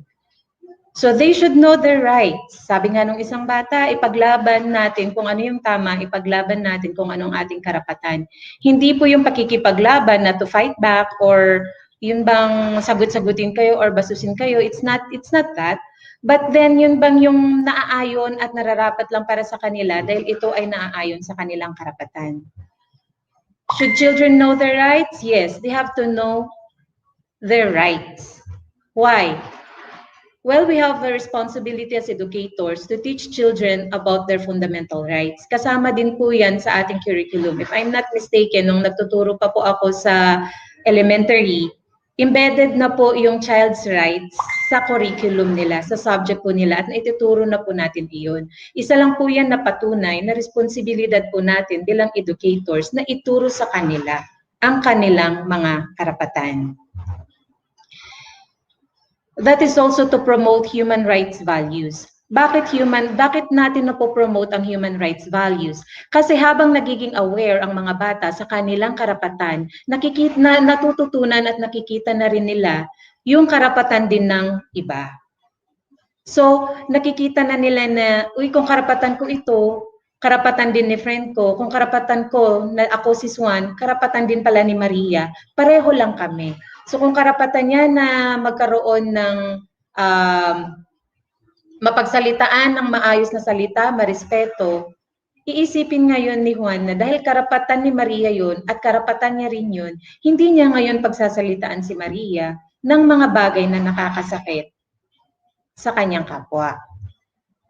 To guide their decision making, eto na po yung pwede nating isipin na kung sa school setting, ibubuli ko ba ito o hindi? Pagtatawanan ko ba siya o hindi? Yung ibang mga kaklase ko, tinutokso si Maria, tutuksohin ko rin ba siya o hindi? Or pwede ding isipin ng bata na, tama ba na si Maria ay tuksohin ng iba? So ano ang pwede kong gawin kung lahat naman kami ay may ganitong karapatan? So yung awareness ng kanilang rights, hindi lang doon sa kanilang pansarili, kundi lumalabas ito sa pagrespeto ng karapatan din ng iba. At dito na rin pumapasok yung tinatawag natin na ang bawat karapatan ay may kaakibat na katungkulan o responsibilidad. Kaya hindi lang pansarili, kundi nakikita na kung ano din ang mabuti para sa ibang tao or para sa ibang bata. So, they should know their rights for them to be encouraged to be involved. Karapatan din po nilang ma-involve. Na hindi lang sa pansariling kapakanan, hindi lang din kapakanan ng kanilang kaklase, pero even sa kanilang hindi kaklase or dun sa kasamahang estudyante sa school na hindi niya kaklase, lumalawak. So hindi na lang yung doon lang sa classroom, pero pati doon sa kabilang classroom, sumasama na rin siya.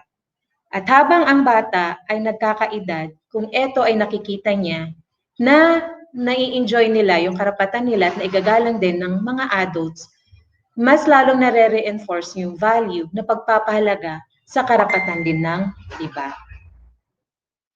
So hindi lang child rights principles ang foundation ng PDET, na-mention din po ni attorney kanina, yung educational principles. Ano ba itong mga educational principles?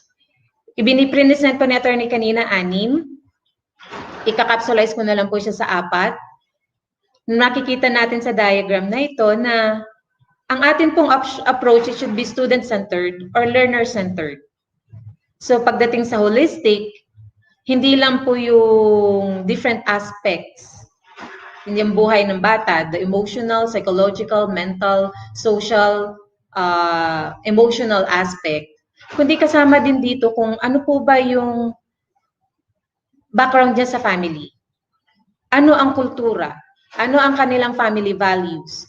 Saan community siya lumaki?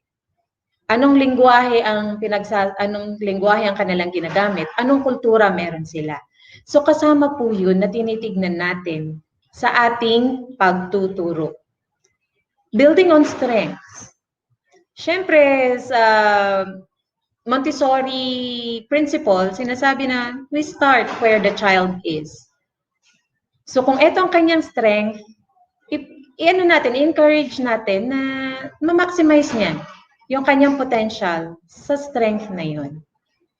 Long-term planning, dyan po tayo papasok yung ating building block na unang-una na setting long-term goal. Kasi dyan po papasok ang ating pagpaplano para po sa ating mga learners. Of course, inclusion. Pag sinabi po nating inclusion, alam na po natin ang inclusive education. Na lahat po ay may karapatan sa quality education, pantay-pantay, anuman ang estado sa buhay, anuman ang kalagayan sa buhay. Now we have here the foundation. Now let's proceed with the plan. Ano ang plano? Na-discuss, na-present ang pundasyon. Tingnan naman natin ngayon ang plano. Yan ay mai-reflect sa ating mga long-term goals para po sa ating mga learners. Now let us imagine. Hypothetical scene po ito. Subukan po nating ilagay ang ating sarili sa character ni teacher sa situation na ito. Tomorrow, your class is going to take a national examination. If they do well, you will receive a promotion and a salary increase. They still need to do a lot of work to be ready. And this is your last day to help them prepare. What do you want your learners to do right now? Okay, take note of the situation po ha. National examination. At dun sa performance ng mga learners ninyo, doon nakasalalay ang inyong promotion at pagtaas ng sahod. Diba? Teacher factor. Always sinasabi ang teacher factor. Okay. So, ano ngayon ang gusto mong mangyari sa last day na yan? Anong gusto mong ipakita ng mga learners mo? Yan yung tinatawag nating short-term goals. When we say short-term goals, that is what we want to achieve for our learners right at that moment. Considered, syempre, when we say short-term goals, syempre considered po yan yung a week, a month, not just that very moment. But let's go back to that situation.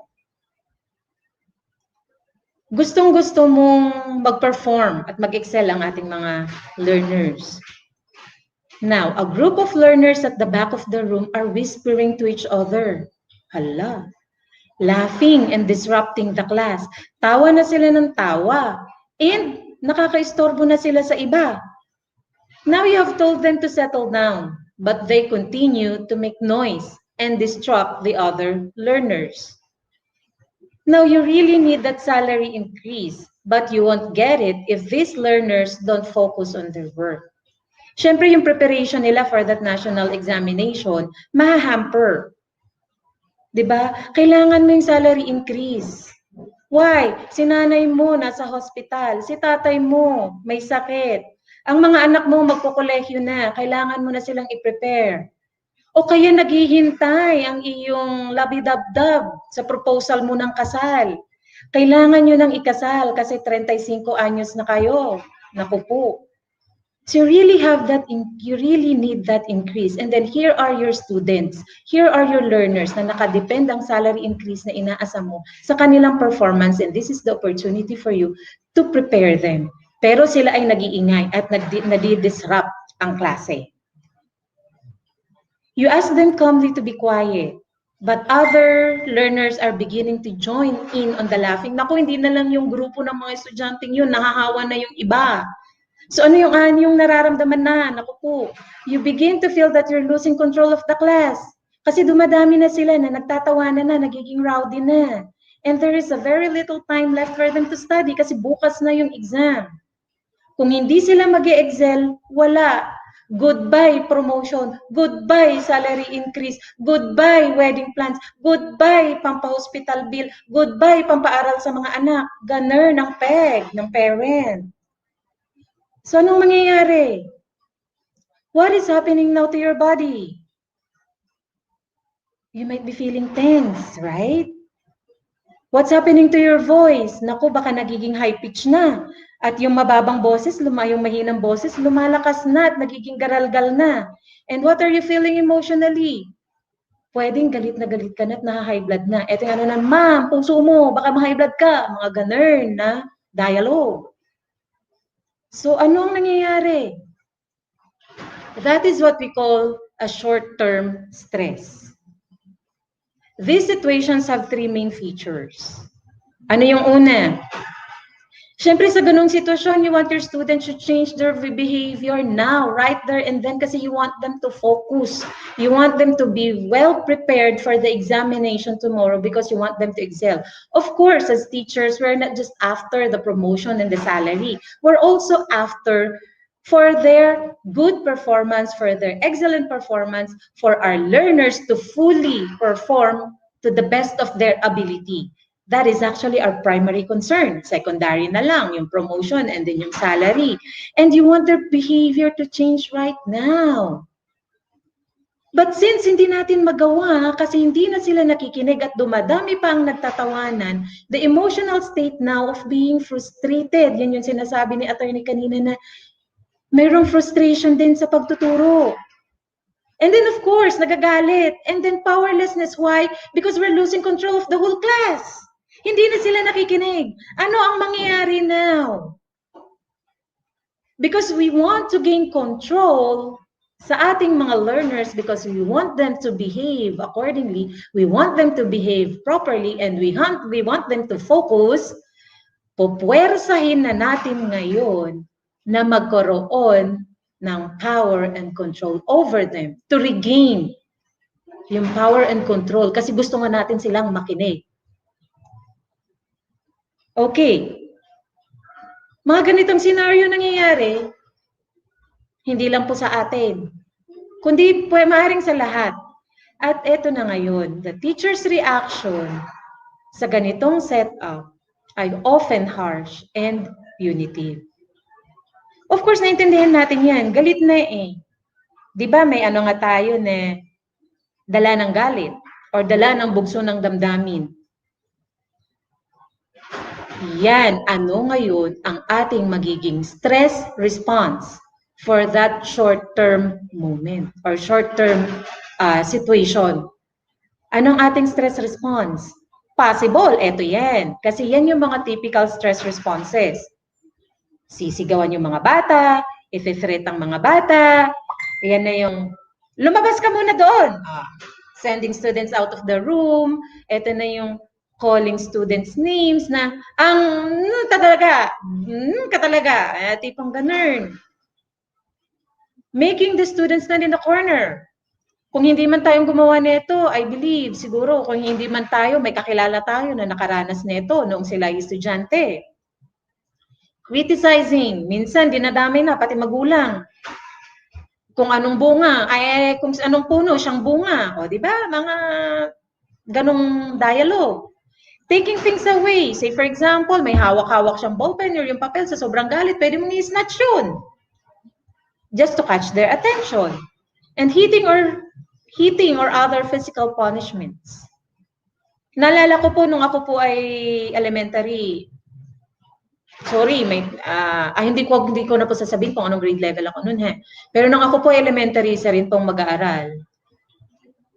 Grabe, dahil ang iingay ng mga kaklase kong boys, ang ginawa ni teacher, kasi may drum and lyre kami noon, eksakto, may nakasukbit na drumstick, yung yung stick na ginagamit sa pagdadrum, ng isa kong kaklase sa kanyang bulsa. Kinuha ni teacher yon, ay na, Ilocano ko na, naritugtog na, nagay ulo, nagay kaklase, ay nakarambalago na, nairaman pa, kaabay ko.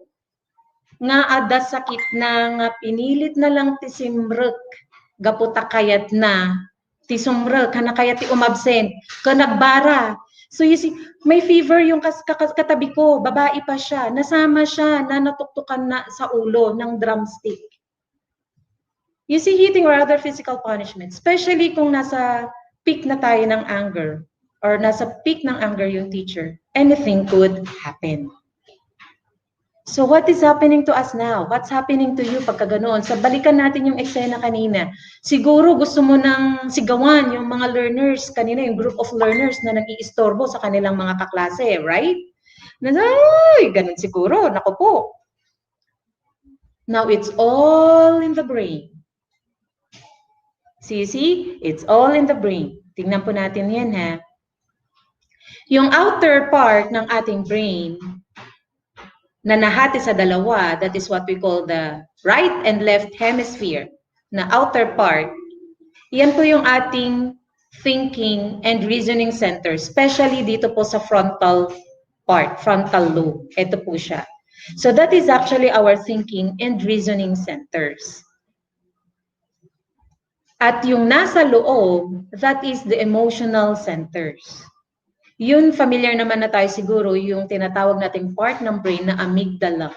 The amygdala actually is the one that controls our emotions. At kasama po siya sa loob. Nasa loob siya. Nasa loob siya ng brain. Napanoorin po natin itong video na to para mas na maintindihan po natin na sa ganoong pagkakataon, what really happens to us. Oops, sorry. Ayaw mag-play. Bakit ayaw nang mag-play?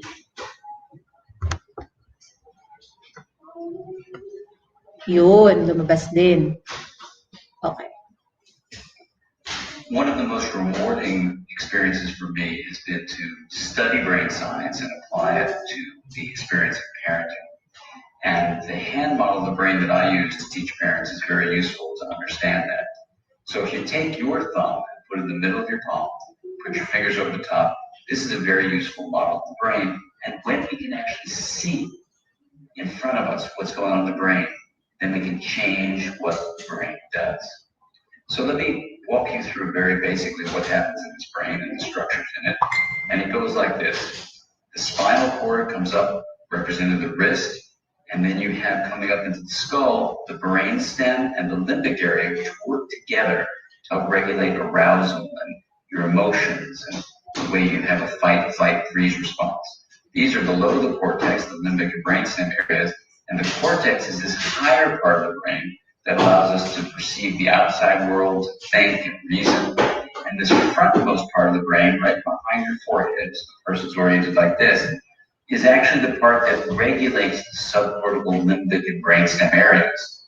This regulation is very important because sometimes we can have all sorts of things happen in our life, tired or exhausted, someone pushes a particular emotional button, and we can flip our lids. So rather than being tuned in and connected and balanced and flexible, we can lose all of that flexibility, even lose moral reasoning, and act in ways that are terrifying to others, including our children. Now, you can actually bring yourself back online and come back to the high road and make a repair with your child. And that's important to explain to them. And you can also use this hand model of the brain to explain to children, even as young as 5 and 6, how to understand when their emotions are rising up from the brainstem and limbic areas here, and how it's overriding the prefrontal area and making it so they may be about to flip their lids. So I've had kids come tell me that they're about to go flip their lids and they need a break. They need a timeout. And by even just naming that, they can tame it. And that's the power of using the hand model for ourselves and our children to help us all make sense of what goes on in the emotional communication that we have in the course of day-to-day life.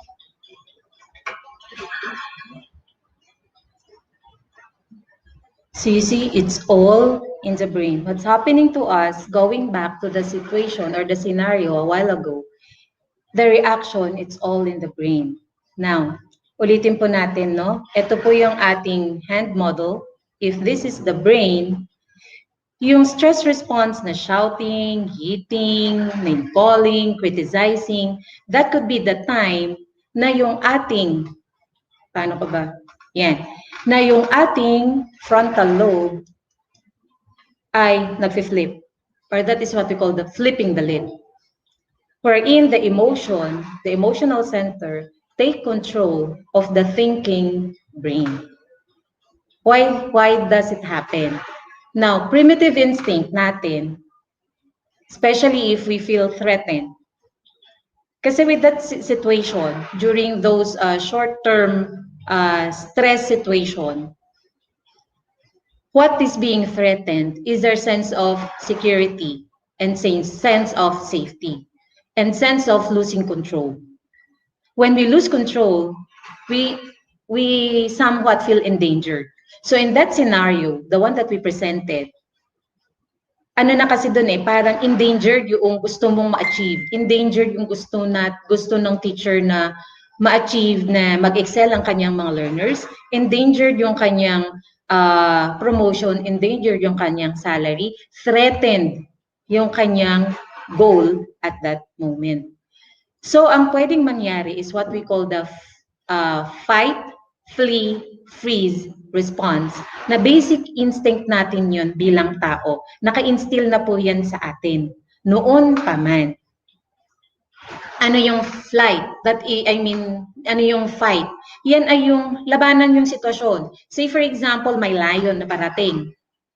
Pwede kasing ang reaction, unang maging reaction is to fight the lion.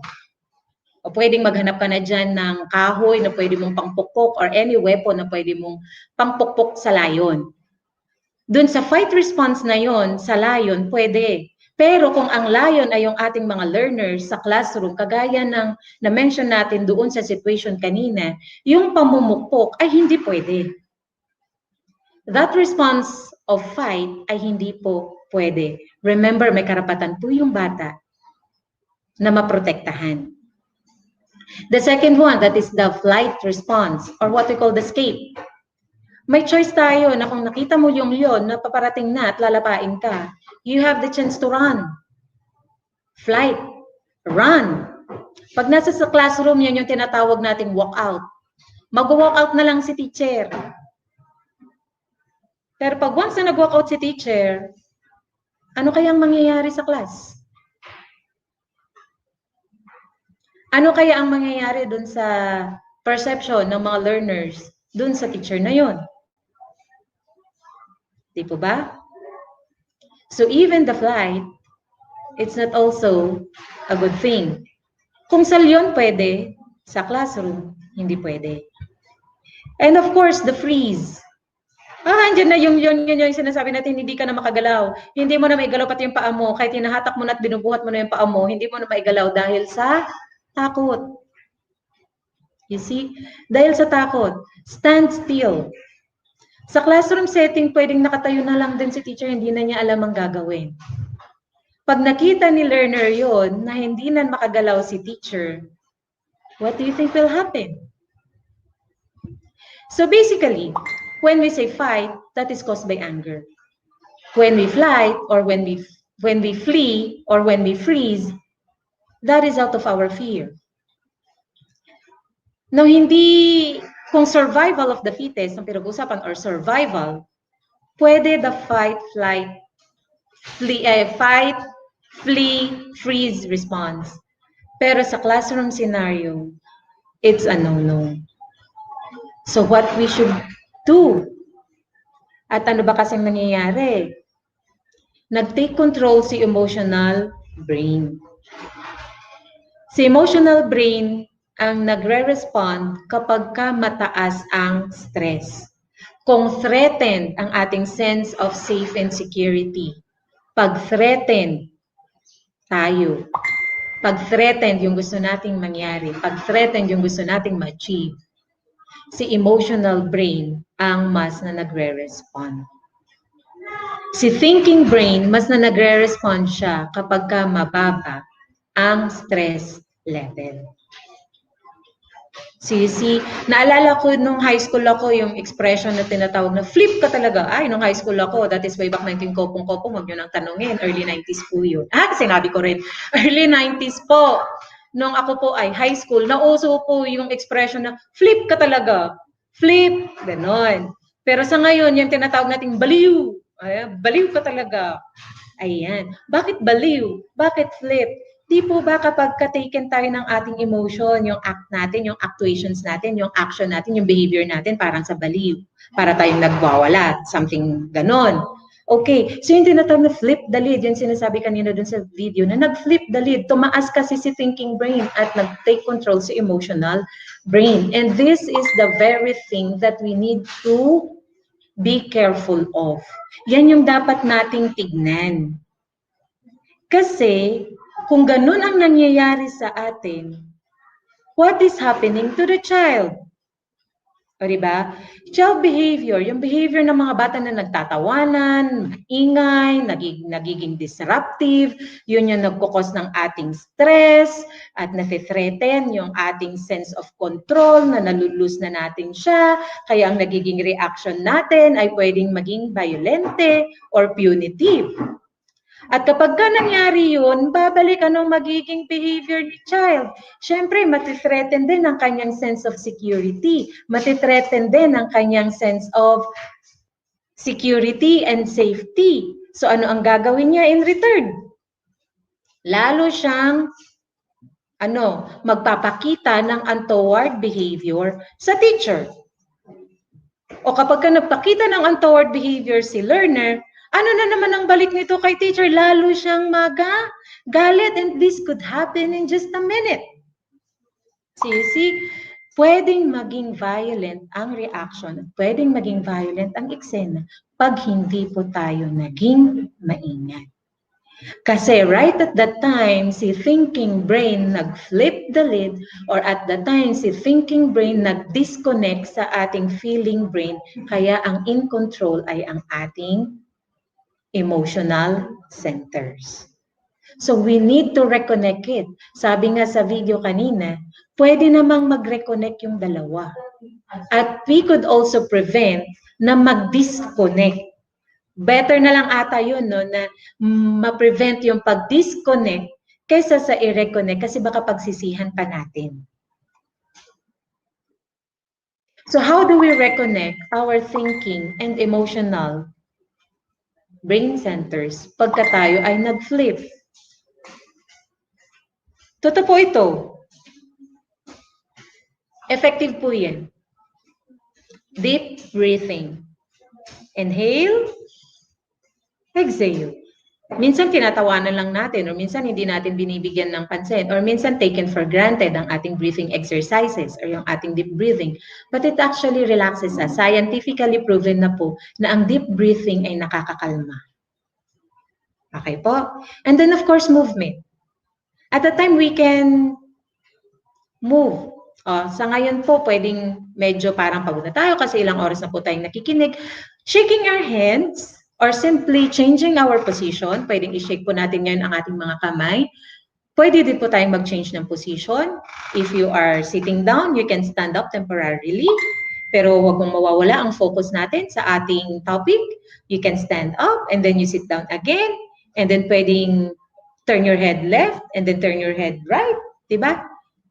Simple movement. Okay, just to calm us down. And even if you've heard of laughter yoga, so right there and then, hindi ko naman po sinabi na imbis na gumagalit ka, bigla kang tumawa. Hindi naman. But you can also think of, why don't you just try to think of happy thoughts right at that moment, or think of them na, hindi ka dapat magalit, hindi ka dapat magalit, hindi ka dapat magalit. Control, control, control. Then sabay hinga. Then, breathe out. And then sa pag-breathe out mo, you smile sa iyong mga estudyante instead of shouting at them. O, di ba? That is how we reconnect the thinking and the emotional brain. These are actually the easiest and quickest way of self-regulation. The deep breathing and yung simple movement to calm us down. And of course, pagka na-overcome natin ito at na-witness ng ating mga estudyante, we can also teach this strategy to our learners for them to calm down, for them also to manage and regulate their stressors or their stress factors para yung kanilang behavior ay hindi siya maging disruptive. See, pwede kasing maging heightened yung emotion right there and then. But if the learners could see us na we're trying to calm down, then modeling it out, pwede na pong sumunod ang ating mga learners. Now, mag-imagine na po tayo. Another example. The years pass. Okay po. I-imagine natin na mention ni nung bata sila, ngayon grown up na. Na-mention ni attorney kanina ang mga homecoming alumni. Grand alumni homecoming. Yan. Mga reunion. Okay. So isipin natin ang ating mga learners. They are now all grown up. And 25 years old na sila. Wow. Ang layo na ng nilakbay, di ba? Ang layo na ng nilakbay ng ating mga learners. They're now 25 years old. And our school is hosting a reunion. Darating ang ating mga estudyante dati. So ano po ang ating na-imagine? Okay, if you are an elementary teacher, isipin nga natin, yung klase natin, mga estudyante natin, paano kaya ang mga elementary learners natin pag sila ay naging 25 years old? Paano kaya ang ating mga junior high school learners pag sila na ay 25 years old? Paano kaya ang ating mga senior high school learners pag sila na ay 25 years old? Subukan yung isipin ng inyong mga estudyante isa-isa. Ano na po kaya sila pagsapit ng sila ay 25 years old?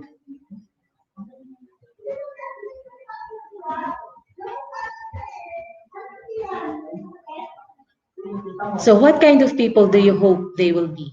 Anong klaseng tao sila na hinahope mo na maging sila? Are they an honest person? Are they a confident person? Are they a very resilient person? What kind of people do you hope them to be? Are they a happy person? What accomplishments do you hope they will have? Educational attainment. Nakatapos siya ng doctorate. Possible na po ngayon yan at the age of 25. Possible na po nilang matapos ang kanilang doctorate degree. Pag magtutuloy-tuloy sila, we have here sa kapamilya sa DepEd na ang babata pero doktor na. You see? So what accomplishments do you hope they will have? Maraming medalya ang nakasabit sa wall. May sarili ng company, may sarili ng business. Earning this much. Self-fulfilled ang aking mga estudyante pag sila ay 25 years old na. What kind of relationship do you hope they will have? Happy married life? At 25, pwede na po silang magpakasal. Siyempre, di ba, sabi nga natin, mid-20s ay yung ideal age of marrying. Especially pag i-compute mo na pagka sila ay nagkaanak, 3 anak, o at that time, pag nag-retire sila, tapos na ang mga anak at na-enjoy na nila. O, di ba? Na-enjoy pa mga apo na malakas pa sila. O, you see? What kind of relationship do you hope they will have? Masayang pamilya? Maayos na pakikipagkaibigan? Maayos na relasyon sa boss? Maayos na relasyon sa co-employee? Or kung hindi man siya ang boss, maayos ang relasyon niya sa kanyang mga trabahador? Okay. So what feelings and memories do you hope they have of you? Ito na yung na-mention din na attorney to. What feelings and memories do you hope they have of you? Burangon na teacher? Nako po.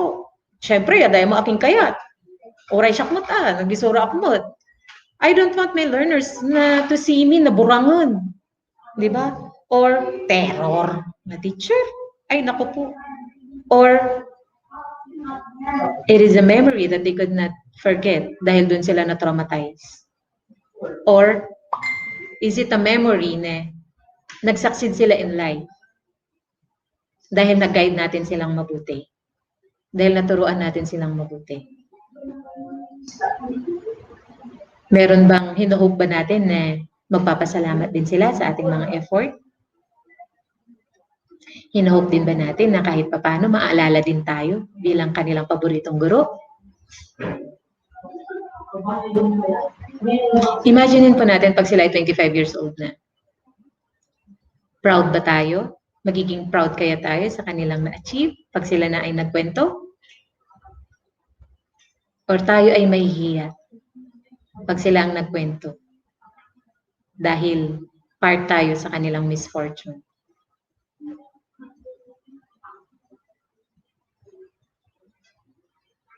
These are what we call now our long-term goals. What we hope them to be, the kind of people, the relationship that we hope na meron sila, yung mga accomplishments na gusto nating ma-achieve nila, yung memories at feelings na meron sila para sa atin. Ito po yung tinatawag nating long-term goals. So how this is connected now with our stress response? How is our long-term goals related to our stress responses? That is actually now the problem. Because the way we react to short-term stress often interferes with our long-term goals. Minsan, most of the time, it's not just interfering, but it is hampering our long-term goals. And sometimes it is the one that destroys our long-term goals. So this is the very challenge of positive discipline approach. How are we going to deal with that kind of situation wherein we are on the verge of losing control, but we still need to be in control of ourselves, not in control of the learners, but in control of ourselves? That is actually the challenge. Now, let's look at it. How well do short-term reactions lead toward long-term goals? If our long-term goal is to build the self-esteem of our learners, pero yung ating short-term reaction ay nag-criticize tayo, criticize natin sila, ma-achieve ba natin yung healthy self-esteem or positive self-esteem? Ang long-term goal natin ay maturuan ng mga bata ng non-violent environment, na hindi sila maging aggressive, na maging kalmado, hindi maging palaaway, na hindi lahat ng bagay ay pagiging war freak or pag-aaway or yung siyang pakikipag-away is just a physical fight. Nasabi natin, even verbal, violent din yan. O sila ba yung tipo ng tao na anong gusto natin kapag ka sila ay nasa trabaho na? To be violent or not? Of course, not.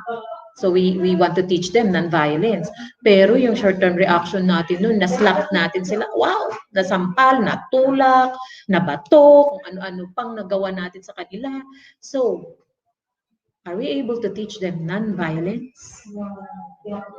If our long-term goal is to build resilience, pero nag-name call tayo sa kanila, gremlin ka kasi, wow. Or ikaw, idiota, and something like that. Or you're very weak, you are very ganito, ganyan-ganyan. So, natutunan ba nila sa atin? Are we able to achieve our long-term goal for them to have resiliency? Creating a positive attitude toward learning, pero threat naman natin sila. Magagawa ba natin yan? Ma-achieve ba natin yan? Ito pa, we want to inspire them na maging happy naman ang kanilang memories sa school at syempre sa atin bilang kanilang mga guro. Pero pinapahiya naman natin sila. Are we able to achieve this goal? See, ganun po yung effect. And yan po yung challenge. So shouting, hitting, threatening, isolating, sarcasm, removing playtime, na-mention po ni attorney kanina, na part, it is the right of the child to have playtime.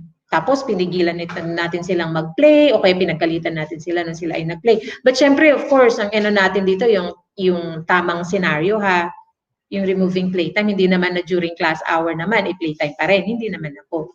Ibang usapan ko yun. Now, what we are modeling actually is this. We model problem solving using aggression. So yun ang matututunan ng bata. So pagka magsasolve ba siya ng problema, it's always in an aggressive way. You see? Negative. Ito yung kabaliktaran ng gusto natin. So focus children's attention on themselves, not others.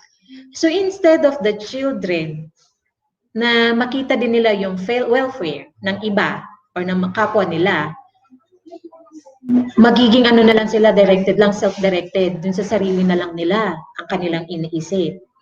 Hindi na nila maiisip yung iba. Take note, na-mention natin kanina na doon sa umpisa natin kanina na ang pagkilala, knowing their rights will lead them to acknowledging and respecting the rights of other people. Pero sa ganitong pagkakataon, dahil na-violate ang kanilang right, so instead of thinking of others, titingnan nila sarili na kasi they also have to protect themselves. Okay, magiging self-directed na. And of course, nakikreate yan ng fear and anxiety. Imbes na mapatas ang self-esteem, mababa ang self-esteem. Especially kung degrading yung words and nasisira ang tiwala. Ang saklap no na yung tiwala ng ating mga learners ay, tiwala ng mga learners sa atin ay yun ang masisira at mabibreak. Ang sakit nun. So what are we going to do? Let us try and put effort to change the short-term challenges into opportunities to work toward our long-term goals. Change the short-term challenges. I-redirect natin. Instead of saying na, nagagalit na talaga ako, nakakainis kayo. Shift ng ating shift ng ating mindset. Pwede nating sabihin na, wow, sige, eto, ganito na nagagalit ako. Instead of shouting, ay nakikita ko na this is an opportunity to teach my learners how to control their emotion. How to deal with that situation accordingly. It is a teaching opportunity. See? So instead giving in to that negative scenario, we have to change it now into an opportunity. And we can do that. We have the power to do that. Why do we need to do it? Because short-term challenges provide prime opportunities to teach students how to, first and foremost, manage stress. Remember the slide that I've shown? Yung sa behavior ng child, what is also happening to the child once na parang kung nagalit din tayo or nakakita rin sila ng something negative, nai-stress din sila. Especially now, sa mga modules, stress din sila. Okay, so these challenges is a teaching opportunity for us teachers to our learners to manage their stress. Why? Because we could model it to them. Especially kung yung eksena ay yung stress na tayo at gusto na nating magalit. And then we will be able to manage. Makikita ng learners natin yun. Pwede nilang matutunan na kapag ka sila din ang nandun sa ganoong sitwasyon, kaya din nilang i-manage. And to handle conflict respectfully. Kung at that time nag-name call tayo, wala na, sira na. Hindi na natin na ipakita na nire-respeto din natin sila. Alam naman natin na kahit porket bata, respetohin, may right din sila na marespeto because they are also human beings. Respecting their rights as children or as learners. So if we would be able to handle it respectfully,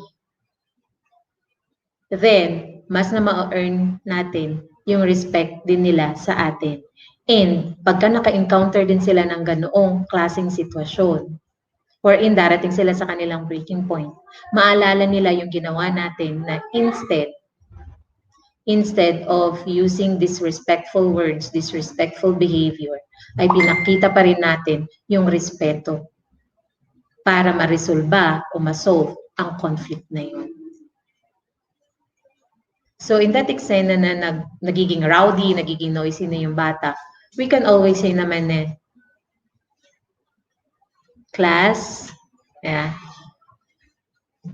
class, I'm nearing my boiling point. Ayokong pagsisihan ang pwede kong gawin. So pwedeng kalma muna tayo. We can always say that naman. Now, it is also a prime opportunity to teach our learners how to consider other people's feelings. Na hindi lang natin titignan kung ano yung ating nararamdaman. Kung may pakita natin yun, say for example, yung galit natin, pero at the back of our mind, pwede kasi na yung mga nanggugulo sa klase ay may pinagdadaanan din.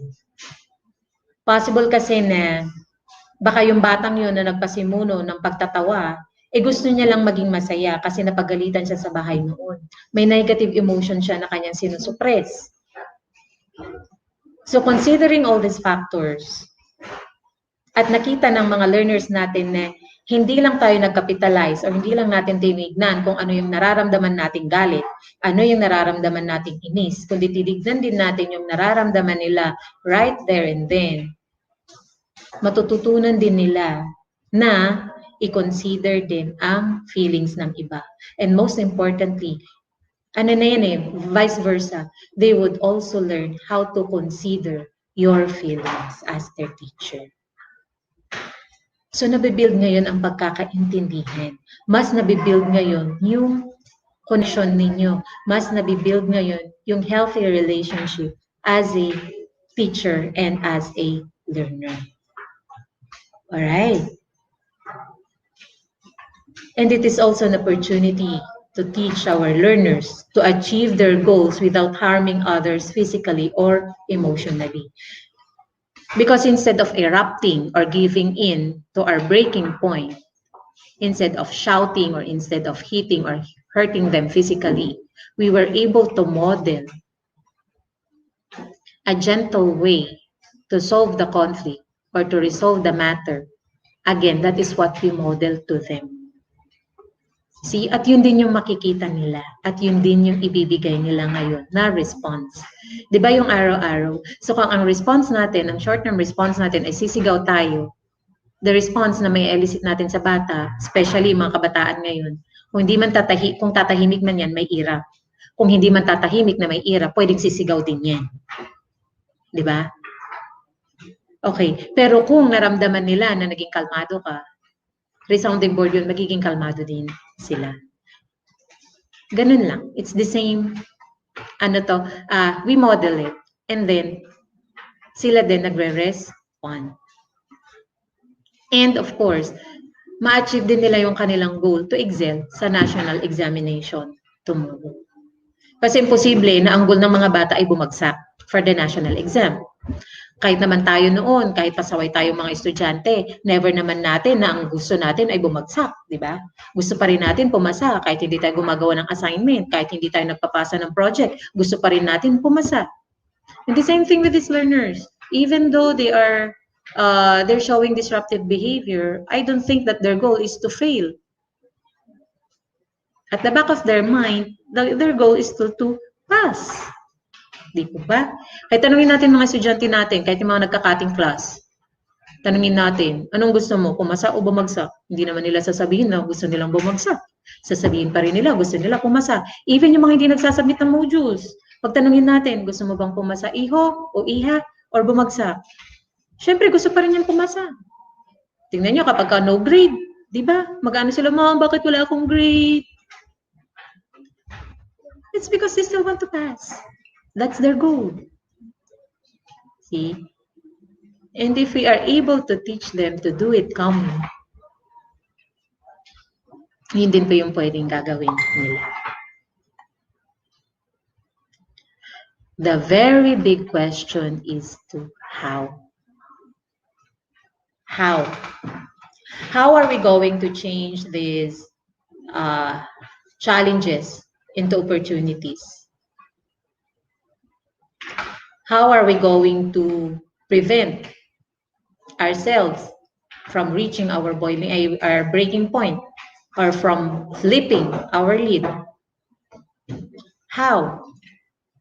First step, of course, based on our discussion, the first thing to do is to know how our brain works. It's all in the brain, right? If the stress is high, the one that is responding is our emotional brain. And when that stress is low, what is at work is our thinking brain. So we need to know. We need to understand how our brain works, especially our responses. Is it the fight, the flight, or the freeze response? Kung naka-encounter ba tayo ng conflict, or naka-encounter tayo na parang ma-threat tayo, or naka-encounter tayo ng hindi magandang experience, ano ang ating response? Is it to fight, or to flight, or to flee, or freeze? Yan. So, kailangan din natin malaman yan para maintindihan natin kung ano ang nangyayari sa ating mga sarili, ano ang nangyayari sa ating brain. And the more conscious we become, syempre, the more that we could strategize. The more that we could think of solutions or strategies for us to control ourselves and harapin kung ano yung dapat na gagawin natin pag nandyan na yung sitwasyon. The second step, let us always remember and let us always focus on the attainment of our long-term goal. Again, ano ulit yung ating long-term goal? Ito yung pag wala na sa atin ng mga learners, pagka nasa 25 years old na sila, pag nasa adult stage na sila, yung long-term goal natin ay yung kung anong klaseng tao na gusto natin para sa kanila. Anong achievement, accomplishment meron sila. Anong relasyon meron sila. Anong klaseng citizen sila. Are they helping the community? Are they responsible citizens? Na actually, yan ang ating DepEd mission and vision. So, hindi nalalayo. Yung ating long-term goal for our learners actually capsulize yung ating DepEd mission and vision. So if we would be able to achieve our long-term goals, na-achieve po natin ang ating DepEd mission and vision. See? Dalawa pa lang po yung nasasabi ko, ha? Meron pa pong iba. Pero syempre, yung iba, i-discuss na po yan ng ating susunod na speaker after na po ng lunch break. Okay? And with this, I would like to say thank you. Thank you very much. And I do hope na marami po tayong takeaway sa ating na-discuss on long-term goals at this moment. Thank you once again. Sir Rod, back to you. Okay, so thank you so much, Ma'am Annabella J. Dingwasen, the Registered Guidance Counselor 2 of Alejandro F. Uliga National High School of Sison, Pangasinan. Thank you so much, ma'am. Ayan. Thank you rin, sir. Okay. Thanks, ma'am. Okay, so dadako na tayo ngayon sa ating Q&A portion. Okay, so sa mga may katanungan po, you can ask your question via our YouTube streaming sa ating chat box po sa YouTube. Pwede po tayong magtanong doon. Okay, so sige po. You can type your questions and then we will be displaying it later. Okay, so while waiting for the questions, yung naka-flash po sa baba na ating attendance ay AM attendance lang po 'yon. Later on, there will be a PM attendance then. Okay, this is to monitor your attendance if you're attending AM and PM sessions. Thank you so much po. Okay, so sige po. Ano po yung ating mga tanong tungkol sa topic po ng ating napakagaling na speaker, si Ma'am Annabella?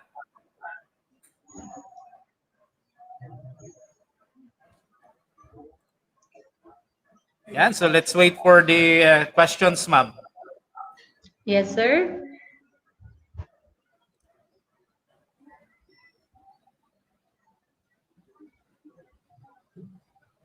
Ayan.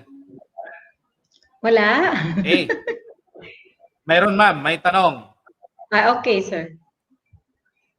First question. Ipopost ko, ma'am. Okay po, sir.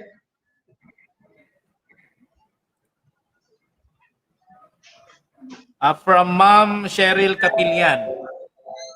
Okay po, sir.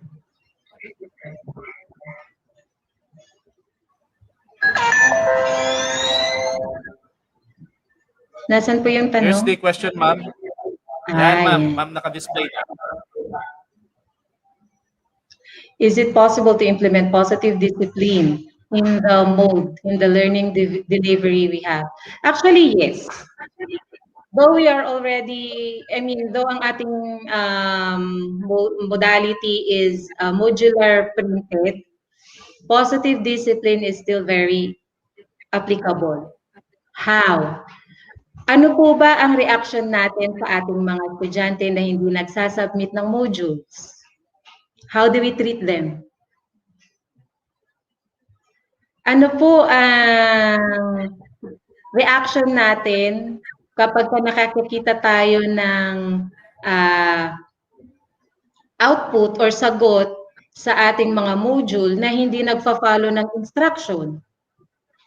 I believe may mga group chat tayo, di po ba? Kasi ito yung way of communicating with our learners. Na sinabi na natin sa group chat ang instruction, ito ang sasagutan, ganito, ganyan, ganyan, ganito ang tamang pagsagot.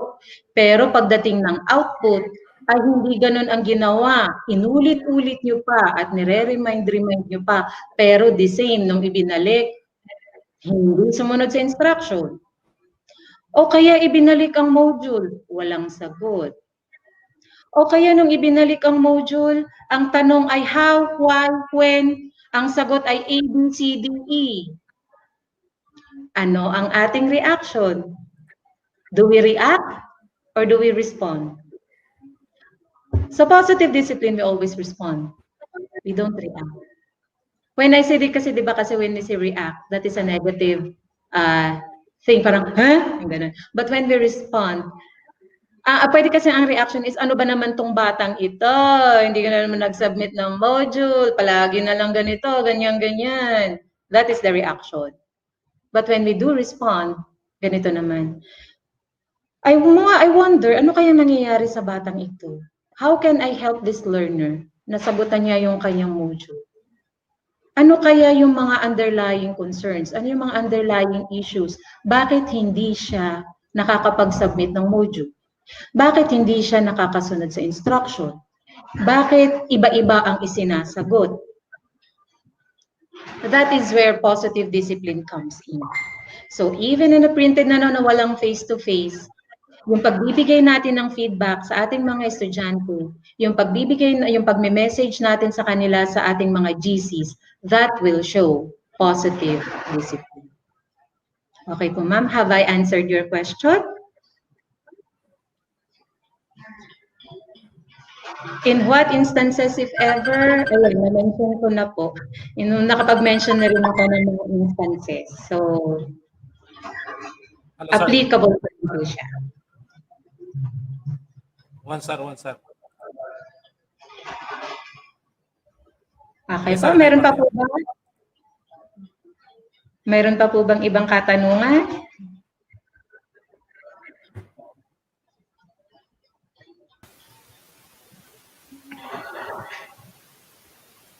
Hello, Sir June. Natutuwa po ako at kasama ko ngayon ang ating handsome and hardworking EPS, Sir Emeterio Saniga. Happy to Sir, be wala with you. kayong audio, sir.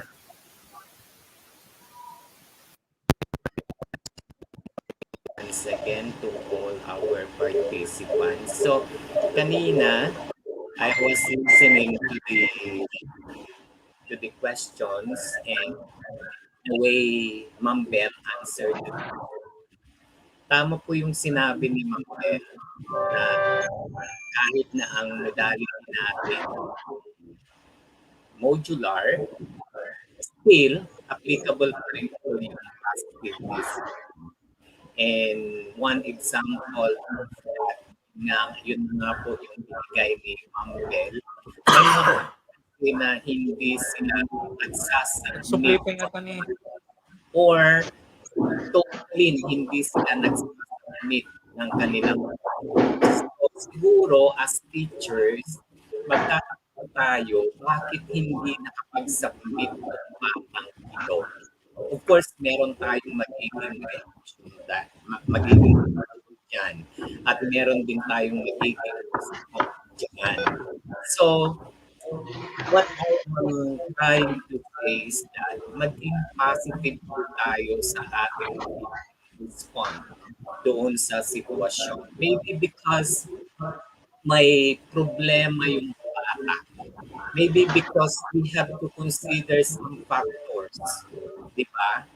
And yun yung dapat nating alamin kung ano yung factor na yun, kung ano yung problema ng ating learner, bakit hindi siya nakakapag-submit ng module. And some of them, hindi kumpleto yung sagot nila.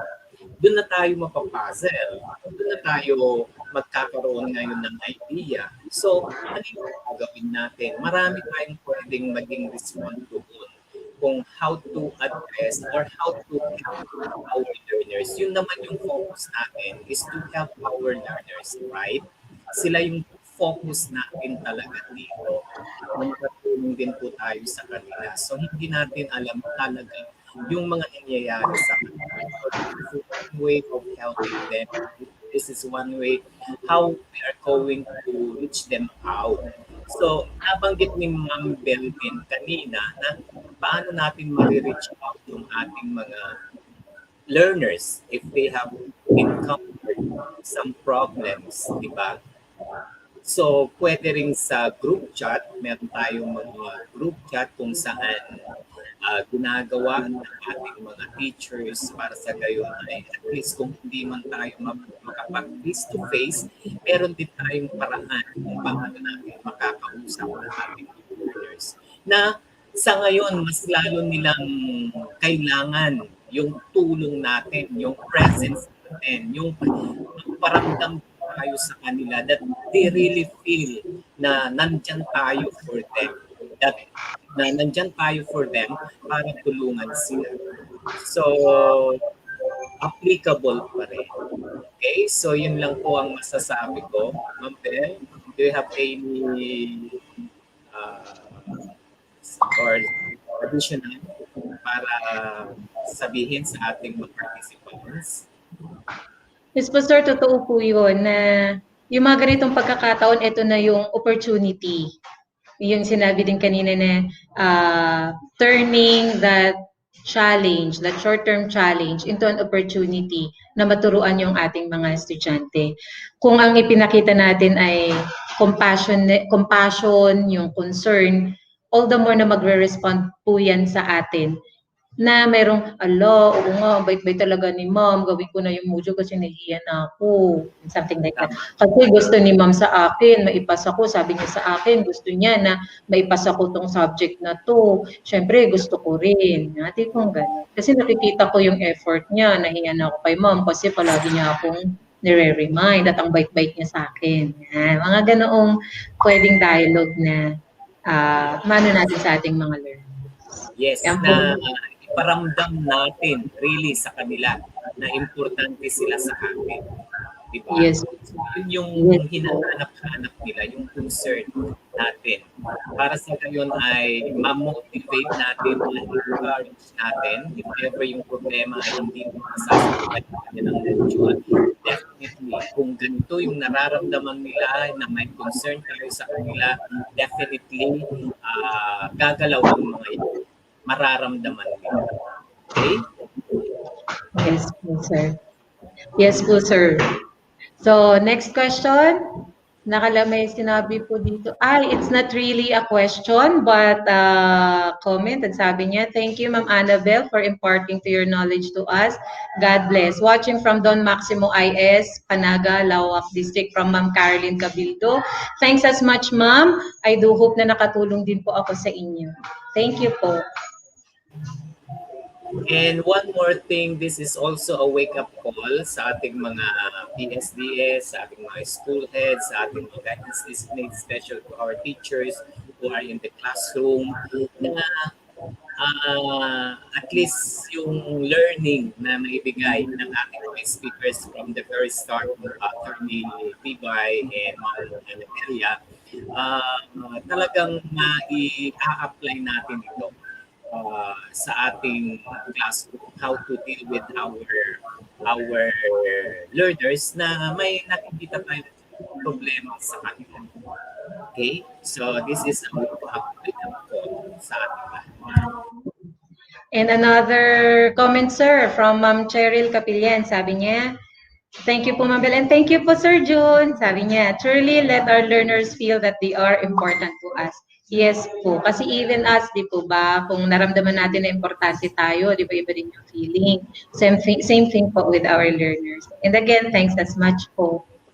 Yes, sa atin talaga magmumula. Sa atin talaga magsisimula. If ever na hindi nila nararamdaman ito sa kanilang mga parents, sa kanilang bahay or at home, at least meron silang nakikitang tao na nagpapakita ng concern sa kanila. At yun ay pwede natin ibigay, pwede natin kunin yung mga pagkukulang na yun ng kanilang mga magulang na sasabihin nila, ay, aside from my parents, meron din palang ibang tao, they still show to us yung English, they still show to us yung concern sa atin.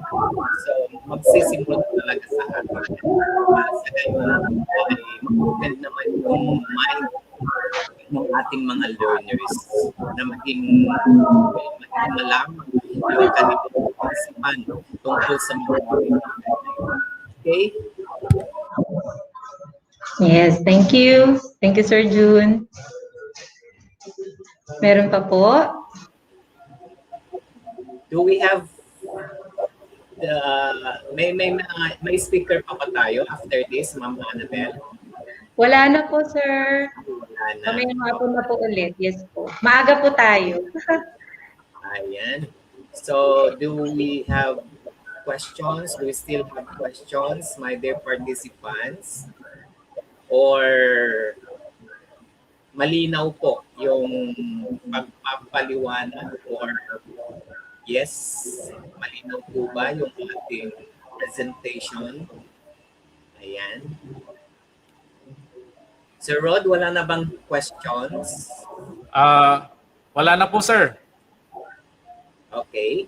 So sa ating mga participants, on our screen, meron po dyan link na pinapakita po ni Sir Rod sa atin. Yan po yung ating attendance. Ayan. Kasi may mga nag-PPM po, nag-chat po sa atin, sa ating personal messenger, na kung pwede raw na isalin rin po nila yung kanilang mga teachers. Actually, nabanggit ko po during the orientation, may mga official attendees po tayo or participants for this 2-day training. And yun po yung mag-accomplish po doon sa ating attendance morning and afternoon. Pero sabi nila, since maganda po daw yung ating topic, maganda po yung ating training, and the training is applicable to all our teachers. Yes, napakaganda po yung comment po ninyo niyan. Maraming salamat po at na-appreciate ninyo yung kagandahan ng topic. And it's really na kailangan po natin ito, especially, not especially, sa atin lahat. Actually, this training is for all of us. So, magandang feedback po yan. Maraming salamat po.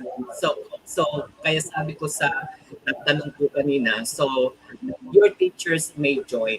So parang nag-eco training na rin po kayo since unlimited naman po yung pwedeng pumasok at makapanood po through Facebook yung ating or YouTube yung ating mga participants, so pwede po. But then ang ano ko po doon, ang sagot ko po doon, yung mga official participants lang po natin ang mabigyan po natin ng ating participants. But if the school or the district, if you will consider this training as your eco training na, since lahat naman kayo, basta you check the attendance of the teachers, siguro bahala na po kayo dun sa certificate ng mga teachers po ninyo.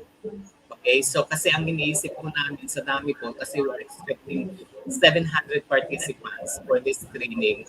Marami po yung reproduction na gagawin po natin doon sa ating mga certificates. But well, we're willing, pero yung sa memorandum na nabanggit ng mga participants po natin, these are our official participants. If they are official participants, of course, yung certificate nila manggagaling po dito sa division office. Okay, so may question pa yata. Sir, Okay. Meron pa po, may question po si Dr. Aligado. Ang sabi po niya dito, hindi po niya alam kung paano gamitin yung chat box. So, mamaya po yung kay Ma'am Rubihan, nakasabi po dito, in what instance that a punishment is not a discipline? So, as mentioned, doon po sa ating video kanina na si punishment at si discipline are two different things. I don't think na ang punishment, sa akin po, sa sarili ko lang po itong palagay, if we really look into the definition of discipline, which is a way of teaching, actually, sa akin, punishment, there would be no instance of punishment being a form of discipline. Kasi the mere fact na lang sabihin natin na punishment, parusa. Pagka nagparusa tayo, ano ba ang purpose? Masasabi po ba nating parusa kung ang purpose natin ay magdisiplina?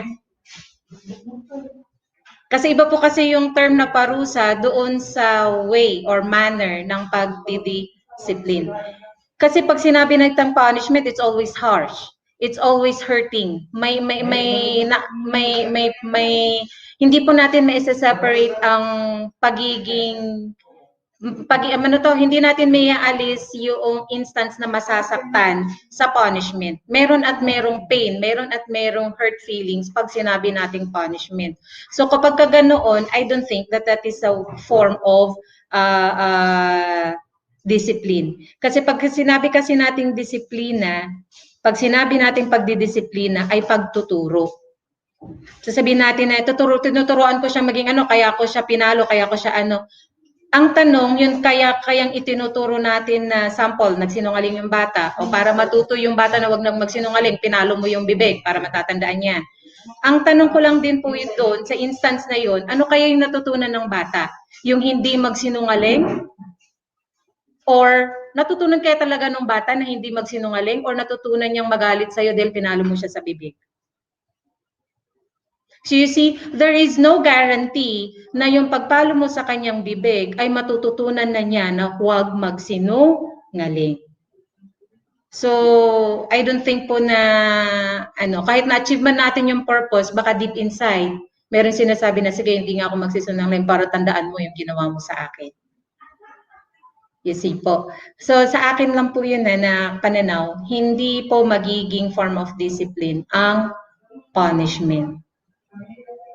Unless, sabi ko nga, may iba pong kaparaanan or may iba pong term na gagamitin doon sa discipline na hindi po siya punishment. Ayun po sa akin. Oo, minsan kasi ang laging umiiral sa atin yung emotions. Yung emotions natin.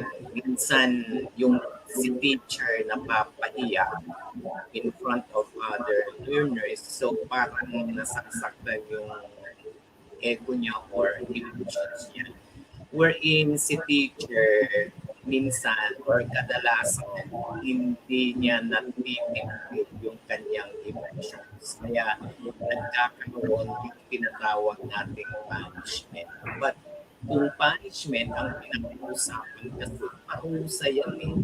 Parusa yan. Kung parusa ang pinag-uusapan, may nasasaktan tayo.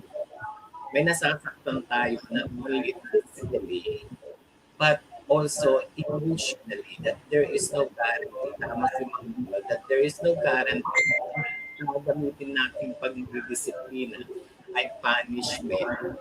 Matututo kaya yung baka ang magiging kaisipan ng bata, yung sakit na naramdaman niya, yung unang naramdaman niya.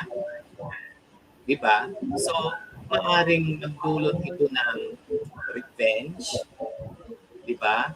Magdudulot ito ng negative na impact doon sa bata. Kaya, as educators, as teachers, especially to our teachers inside the classroom, talagang kasali ito yung pagdidisiplina, kasali ito sa classroom management talaga. So, siguro ang personal sa personal kung ito lang yung masasabi ko. Kung kaya pa ni teacher, dapat kakayanin ni teacher ang magtimbre. Diba?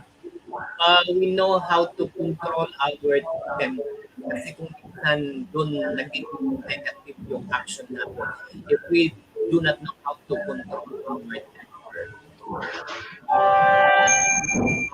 dapat na gawin. Bakit kanina ni Ma'am Bell, yung deep breathing, diba? And then movement, igalaw lang natin para ma-exercise tayo or, para makakalma natin yung ating mga sarili. And siguro talagang difficult for us to do that. But if we practice that, and if we are doing that often or madalas, maybe maiiwasan natin yung ganito na makasakit tayo physically or emotionally sa ating mga learners. Diba? Mamaya, paglaki ng bata niyan, ikukwento tayo kung anong klaseng teacher tayo. Hindi na nila tayo ipagmamalaki. Pag nakita tayo around or outside, baka iiwasan tayo. So we should be very careful sa ating emotions, sa ating mga actions, sa ating learners. Yun lang. And dagdag ko lang din po, sir, na in application po sa ating school setting, maalala ko kasi may have yung disciplinary actions.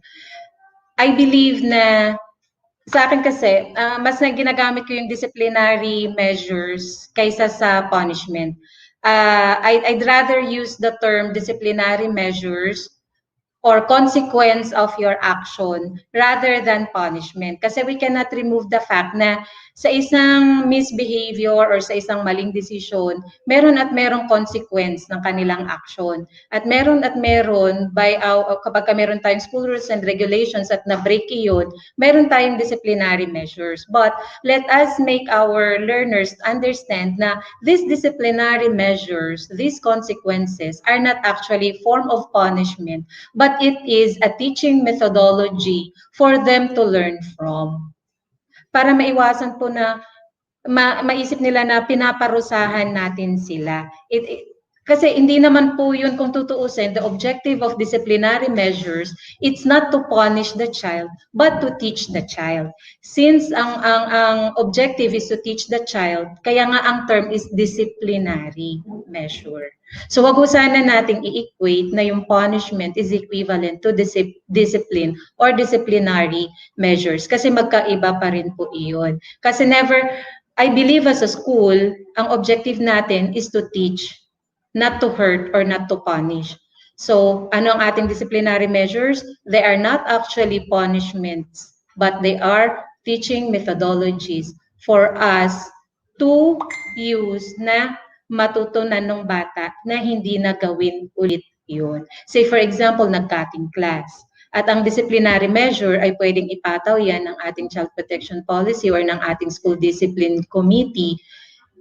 Again, hindi i-explain natin sa bata. Yun pa yung role ng guidance designates at mga guidance counselors na i-explain sa bata na yung gagawin ay hindi parusa ng kanyang pag-break sa rules and regulation, kundi ito ay isang bahagi ng pagdidisiplina kung saan matututunan niya or mabibigyan siya ng pagkakataon na maisip kung bakit hindi naging tama or bakit naging mali yung action niya. So yun ay pagkakataon niya, opportunity sa kanya na matutunan yun at mag-self-reflect. Kaya kailangan yung ganoong consequence or ganoong measure. Pero yun ay hindi kaparusahan. So sana po maliwanag po yun na sana lumabas na po tayo doon sa mindset na pwede naman po tayo mag-paradigm shift na yung ating disciplinary measures ay tinitignan na bilang kaparusahan. Sana mag-shift na po tayo doon sa ang ating disciplinary measures ay isang kaparaanan ng pagtuturo or teaching strategy or teaching methodology para sa ating mga estudyante na it's something to do with with their character formation. Kasi school rules and regulations, whether you follow it or you obey it or not, or you break it, it's actually speaks of one's character as well. So that could also be part of our character development. So it would not be a punishment, quote and unquote, but it is actually a teaching strategy or a teaching methodology. Thank you po. Okay, I'm sure very attentive po yung ating mga participants listening to us, our insights regarding how we're going to discipline our learners. At natutuwa naman ako doon sa isang feedback, moment kanina na nag-flash ni Sir Ron dito sa ating screen, and sabi niya na yung mga pinagsasabi natin dito, yung mga nababanggit natin dito, sitwasyon man or insights, simple insights, ay pwede rin natin i-apply ito sa ating mga anak. Okay, so it's not only for our learners, but we could also apply this to our children, sa ating mga pamilya, para at least ma-discipline natin, mapalaki natin ang anak sa tamang paraan para maging yung kanilang mga asal, sa kanilang mga papakita sa kanilang ayan po. So, meron pa bang tanong, Sir Ron? Ay, dagdag lang din po pala, meron pa akong hindi na-mention. It's all, yung kung ganoon na yung pag in-explain po natin dun sa ating mga learners, doon sa kung mayroon silang na-break na rules or something like that or nag-misbehave sila. It is also an opportunity for us to teach them yung kanilang accountability or yung kanilang responsibility na yung kanilang actions ay may certain consequence that they need to be responsible of. Yung bang magiging responsable sila sa resulta ng kanilang actions or yung kanilang behavior. So I'd rather use the term na consequence kaysa doon sa punishment. Ayun po. Okay. Ayan.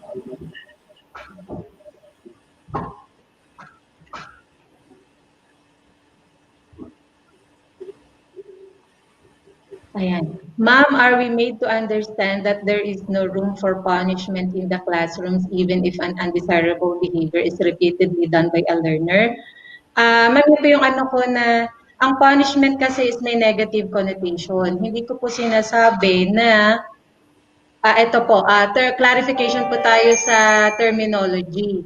Siyempre, kung undesirable na yung behavior, ano po yung pwede nating gawin? So, instead of using punishment, why not use disciplinary action or disciplinary measure or consequence of one's action or maging responsible sa result ng kanyang action?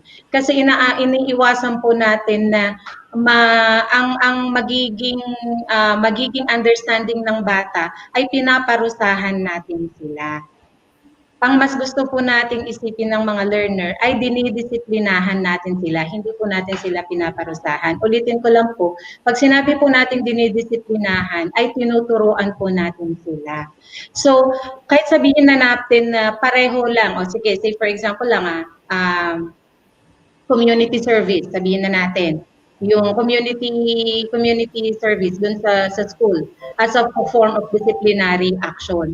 Kasi pwede naman natin sabihin na ito yung punishment mo dahil nag-break ka ng rules, dahil binuli mo sa ganito, at ilang beses mo nang sinuntok, at ilang beses ka nang nag-break ng rule, ito ang parusa mo. Huwag po sana natin gamitin yung term na parusa doon sa community service.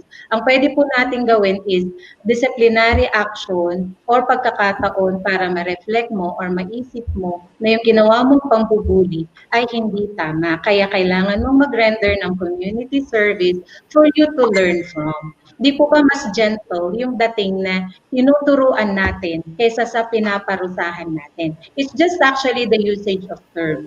Pareho lang na community service, but it's just a matter of yung terminology at yung perspective. Ano po bang nakikita natin? Is it punishment?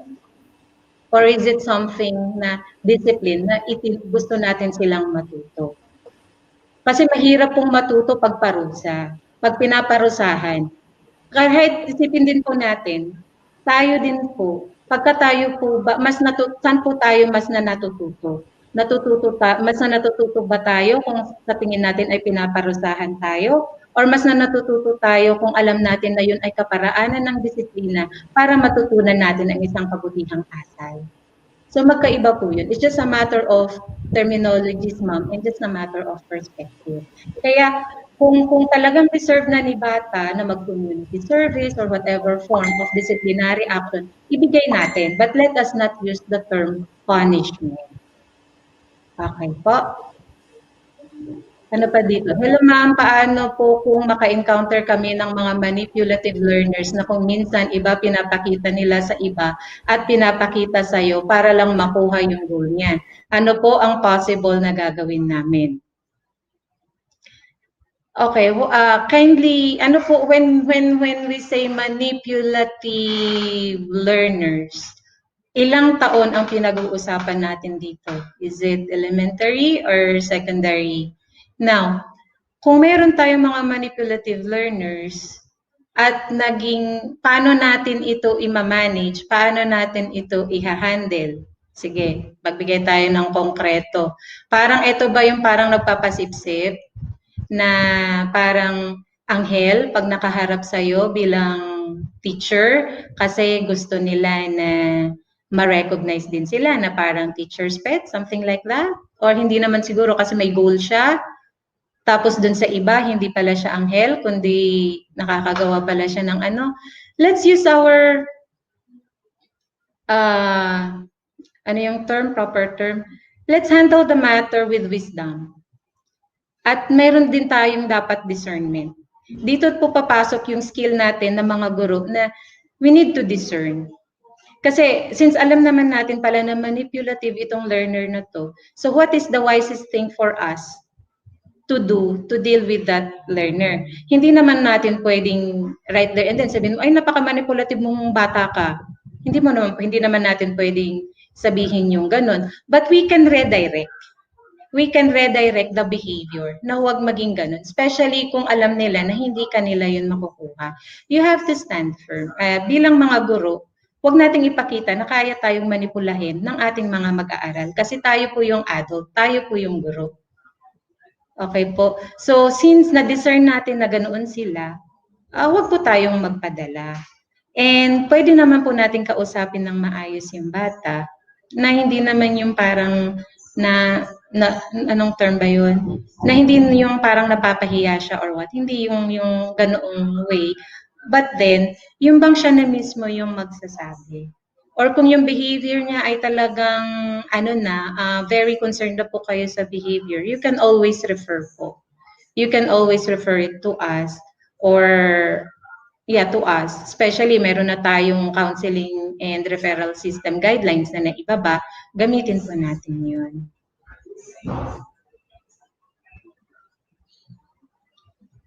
Sana po nasagot ko ng na may satisfaction sa inyo yung tanong. So, let's act with discernment po and with wisdom.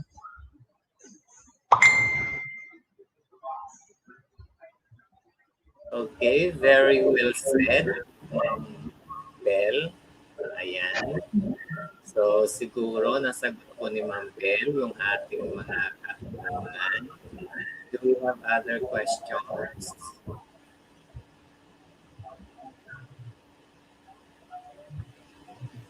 Sa Rod, meron pa ba sa ating chat box? Siguro 2 questions or 1 more question before we declare a lunch break. And then, of course, our participants, may I request everyone na mag-login po tayo before 1 o'clock because at exactly 1 o'clock we will start our afternoon session. So may mga speakers pa rin po tayo na magdi-discuss. Yan, painit na painit po yung ating discussions.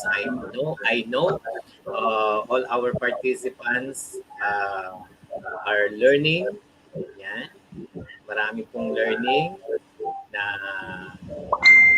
kukuha natin from our speakers. So, siguro, pag wala ng tanong, ayan, thank you po. Worthwhile learning indeed po, watching from Don Robert B. Estrella National High School of San Manuel, Pangasinan. Thank you, Ma'am Marife de Guzman. Ayan. And very well said po, Madam Bell, according to Madam Fabia. Ayan. Hi, thank you po. Madam Bell is one of our licensed guidance counselors here in Pangasinan Division. Yan. Yan po yung isa sa mga kasama po natin to run yung training natin kung meron po tayo or sila yung mga kasama natin for the implementation of the different activities of guidance program. Okay, so very clear and practical answers. Okay, thank you daw. All right. Thank you Kung so wala much na tayong tanong, okay, so maasahan pa po ba natin ang ating mga participants to be with us this afternoon? We'll start our first session this afternoon at 1 o'clock. So, my dear participants, see you and have